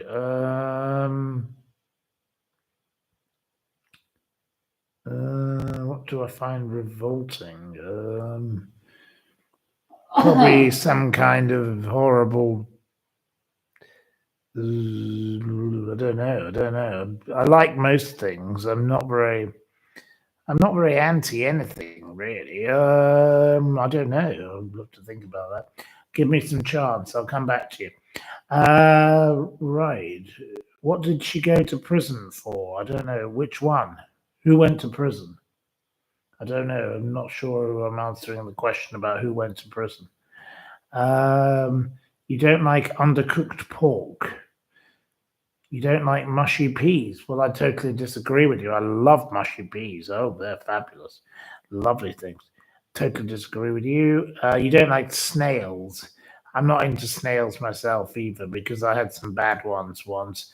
I liked them until I had the bad ones. And, that was the problem. But today I had oysters, which was very, very nice. And that was very lovely. Very lovely. Right. Oh, witchcraft. I don't know. I don't know what witchcraft we're talking about. Anyway, there's no more drink for me. Oh, well, that's the end of that. So, right. You had a bad experience with a chipolata. Well, I like chipolatas. I think they're lovely things. So, don't know about that. Some of you are coming out with funny comments, but they're not. Well, anyway, I suppose it's time to say enough is enough.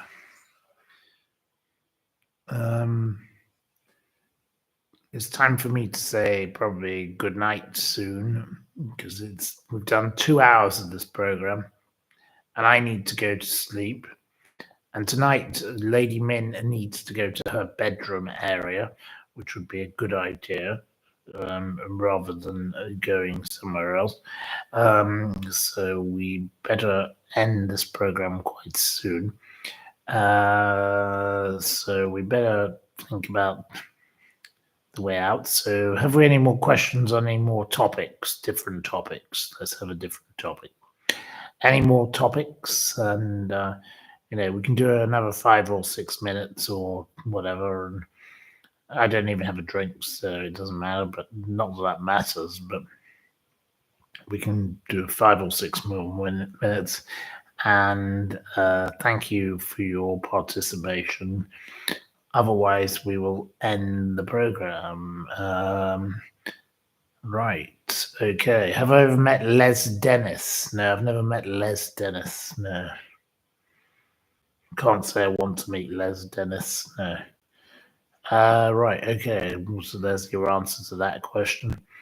That was pretty quick. What's my favorite author? I don't do favorites, as I've always told you.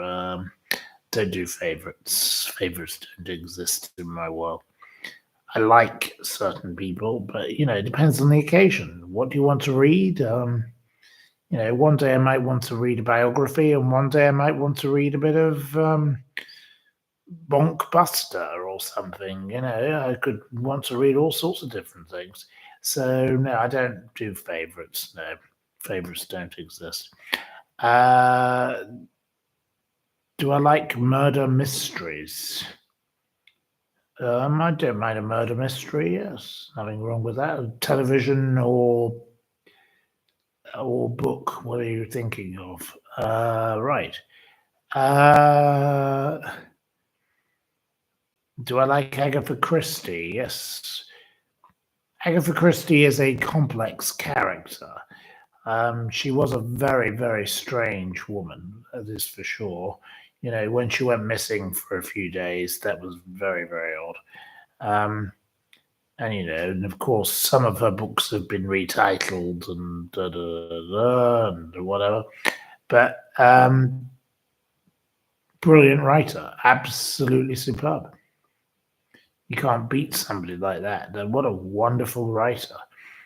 But there was something very unpleasant about her personally as a person. That's where the problem kicks in, is that she's not a nice woman.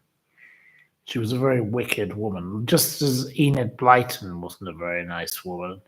A lot of these writers were just odd people, especially the females. I don't know why it was. I'm not generalizing, but most of them were female that got who were successful and were vicious. And there's something very odd about their way of dealing with other people, and they were just very unpleasant. So I don't know. Anyway, there we go. That's something that could be a great book. There could be a great book out there. Maybe that's a book I should write.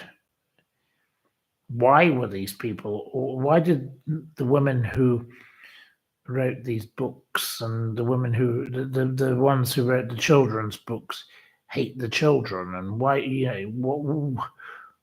what was it about them that made them so angry against the people who actually were their audience? I don't get it. I find it quite intriguing, actually. It's a very fascinating topic. To me, why would you write books for children, for example, if you were Enid Blyton, and hate children? I just can't understand. I can't comprehend what she was hoping to achieve, because she really hated the children, and she really did. It's a bit like Wagner, who hated the Jews, and he wrote all this opera and all the rest. it's funny how these people who do things have this kind of mentality of hatred. I just don't get it. I'm just bemused as much as probably you are, but I'm just asking a question. So maybe I should write a book about that. Maybe that's the book I should write, is why do people hate? And I could ask, I've given you a load of examples straight away. I could think of many more. I could do a whole load of chapters on that, couldn't I? So that would be an easy book to write. So I've got my quiz book I'm writing, and that's what I'm focusing on. And everyone seems to like my quizzes. So there we go. Do I wear night attire? No, I don't bother with night attire. No, I don't bother with night attire. No. Right. Right. Have I ever met Howard Marks? No, I never met Howard Marks. I know who Howard Marks is, but who character. But no, I never met him. Never met him, so I can't possibly comment on him.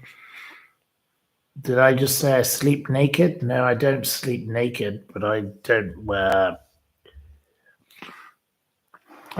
pajamas and all of that. I just, I don't think I need to explain how I sleep at night. That's a little bit much of a question. I think that's a bit intrusive. Right. Anyway. Right. Next question.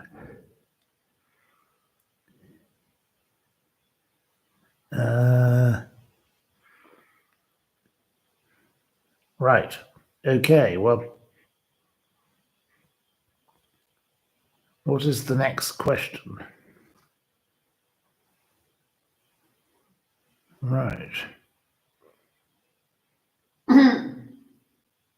What was my grandmother's best food she cooked for me? My grandmother's best food. Well, I don't know. I have two grandmothers, and they both cook different kind of things. Well, my grandmother, who's still alive, used to arrive with pies. She used to bring me a chicken pie. I always rather liked her chicken pie.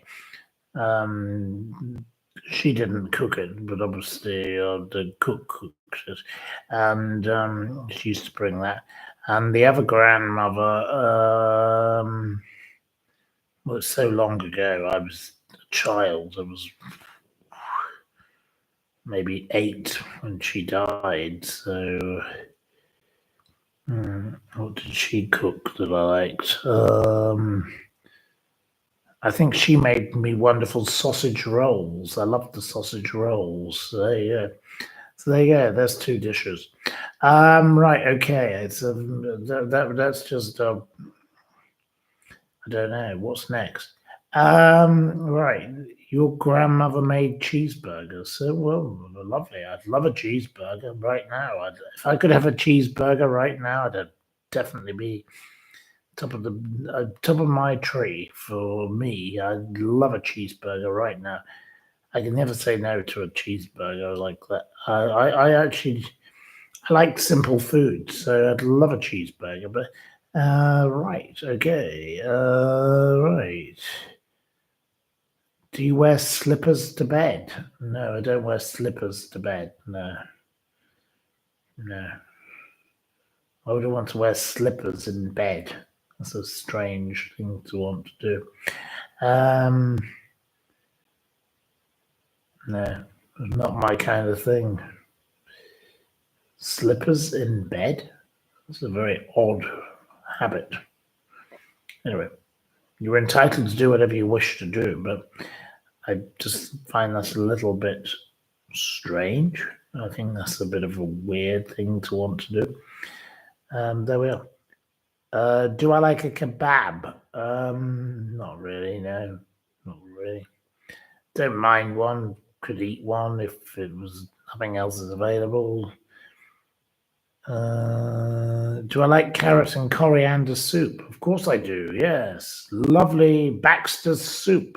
Ina Baxter, she was born to make soup. My grandmother's friend, the lovely Ina Baxter, who, of course, was Baxter's soup, and she was the highlight of the advert, and they had a lovely carrot and coriander soup.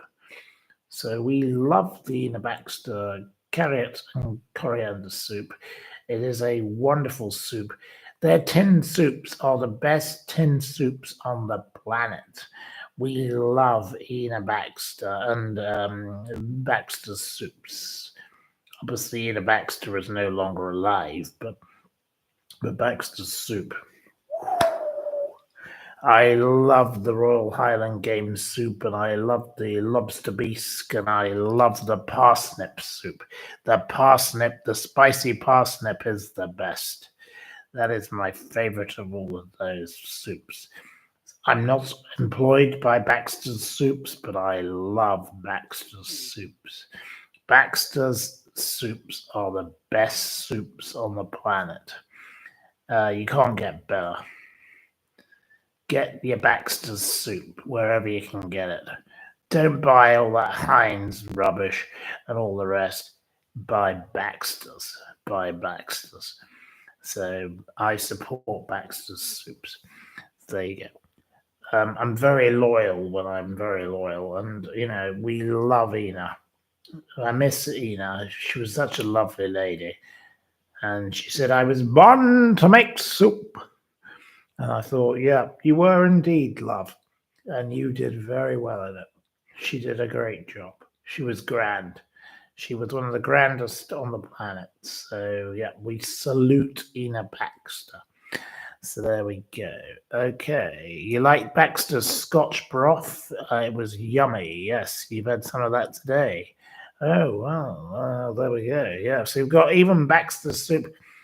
I'm allergic to Janet Evans. Yes, I definitely am allergic to Janet Evans. She's one of the most revolting people on the planet. Awful, awful, awful, awful woman. Disgusting and revolting. We don't like her. No, we don't like Janet Evans. No. Have you ever had a camel toe? I don't know what a camel toe is. Sorry, Audrey. I'm very naive, but I don't believe I've had a camel toe. No, because I don't have a camel toe. Right. Toad in the hole is lovely, says Ross. Well, I quite like Toad in the hole. There's nothing wrong with that. That's perfectly nice. Right. Right. Okay. Well, many different questions coming in, but some of which I don't understand because you're trying to trick me. I realize, some of you, and well, you're entitled to try and trick me, but I'm not going to fall for nonsense. So I don't know. I really don't know. If I don't know what you mean, I'm just going to say I don't know what you mean. I'm sorry. I'm not going to answer silly questions if I don't know what no understanding of what it is. Right. Okay. Well. Right. I don't know what camel toe means. No, I've got no idea. It means nothing to me. Right. It's very rude. Right. Okay. Well, if it's very rude and you're trying to provoke me, well, please go away and don't ask silly questions. No, I don't need silly questions, but you might be trying to be funny. But if you're trying to be clever, don't try and trick me up. I'm not going to fall for your nonsense. I don't have a clue what it means, and I said I don't know what you're talking about. So talk about something else, or don't bother. Okay, thank you very much, whoever you are. Right, okay. Right, well, I don't really want to get involved in the stupid questions, so please stop asking silly questions. Thank you. Please don't bother harassing me again, whoever you are. You're a pest. Go away. Goodbye. You are the weakest link. Thank you. Enough. Right, next one. Right. And I'm not going to be explaining what supposedly this nonsense means. Yeah, get off my channel. Get out of my room. You're not welcome. Bog off. Thank you. Okay. The rest of the audience are appalled by your stupidity, whoever you are. So why don't you put a sock in it, you nasty piece of toe rag, and get off my channel? Bye bye. You're the weakest link. Go away. No, there we are. Unfortunately, I don't have any more wine, so I'm going to probably end this program soon. I think it's time to say thank you very much. I think it's time to say I went to bed. It will not be a bad idea. Yeah. So it's time to say good night and thank you very much. You've all been wonderful.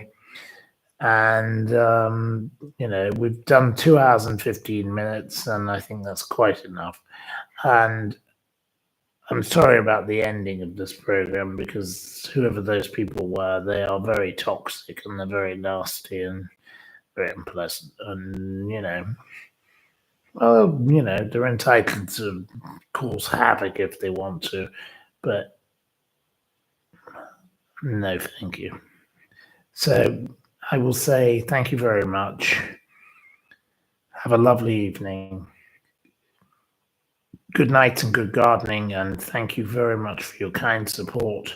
You've all been wonderful, and we'll see you again tomorrow. Thank you. Take care. Bye-bye.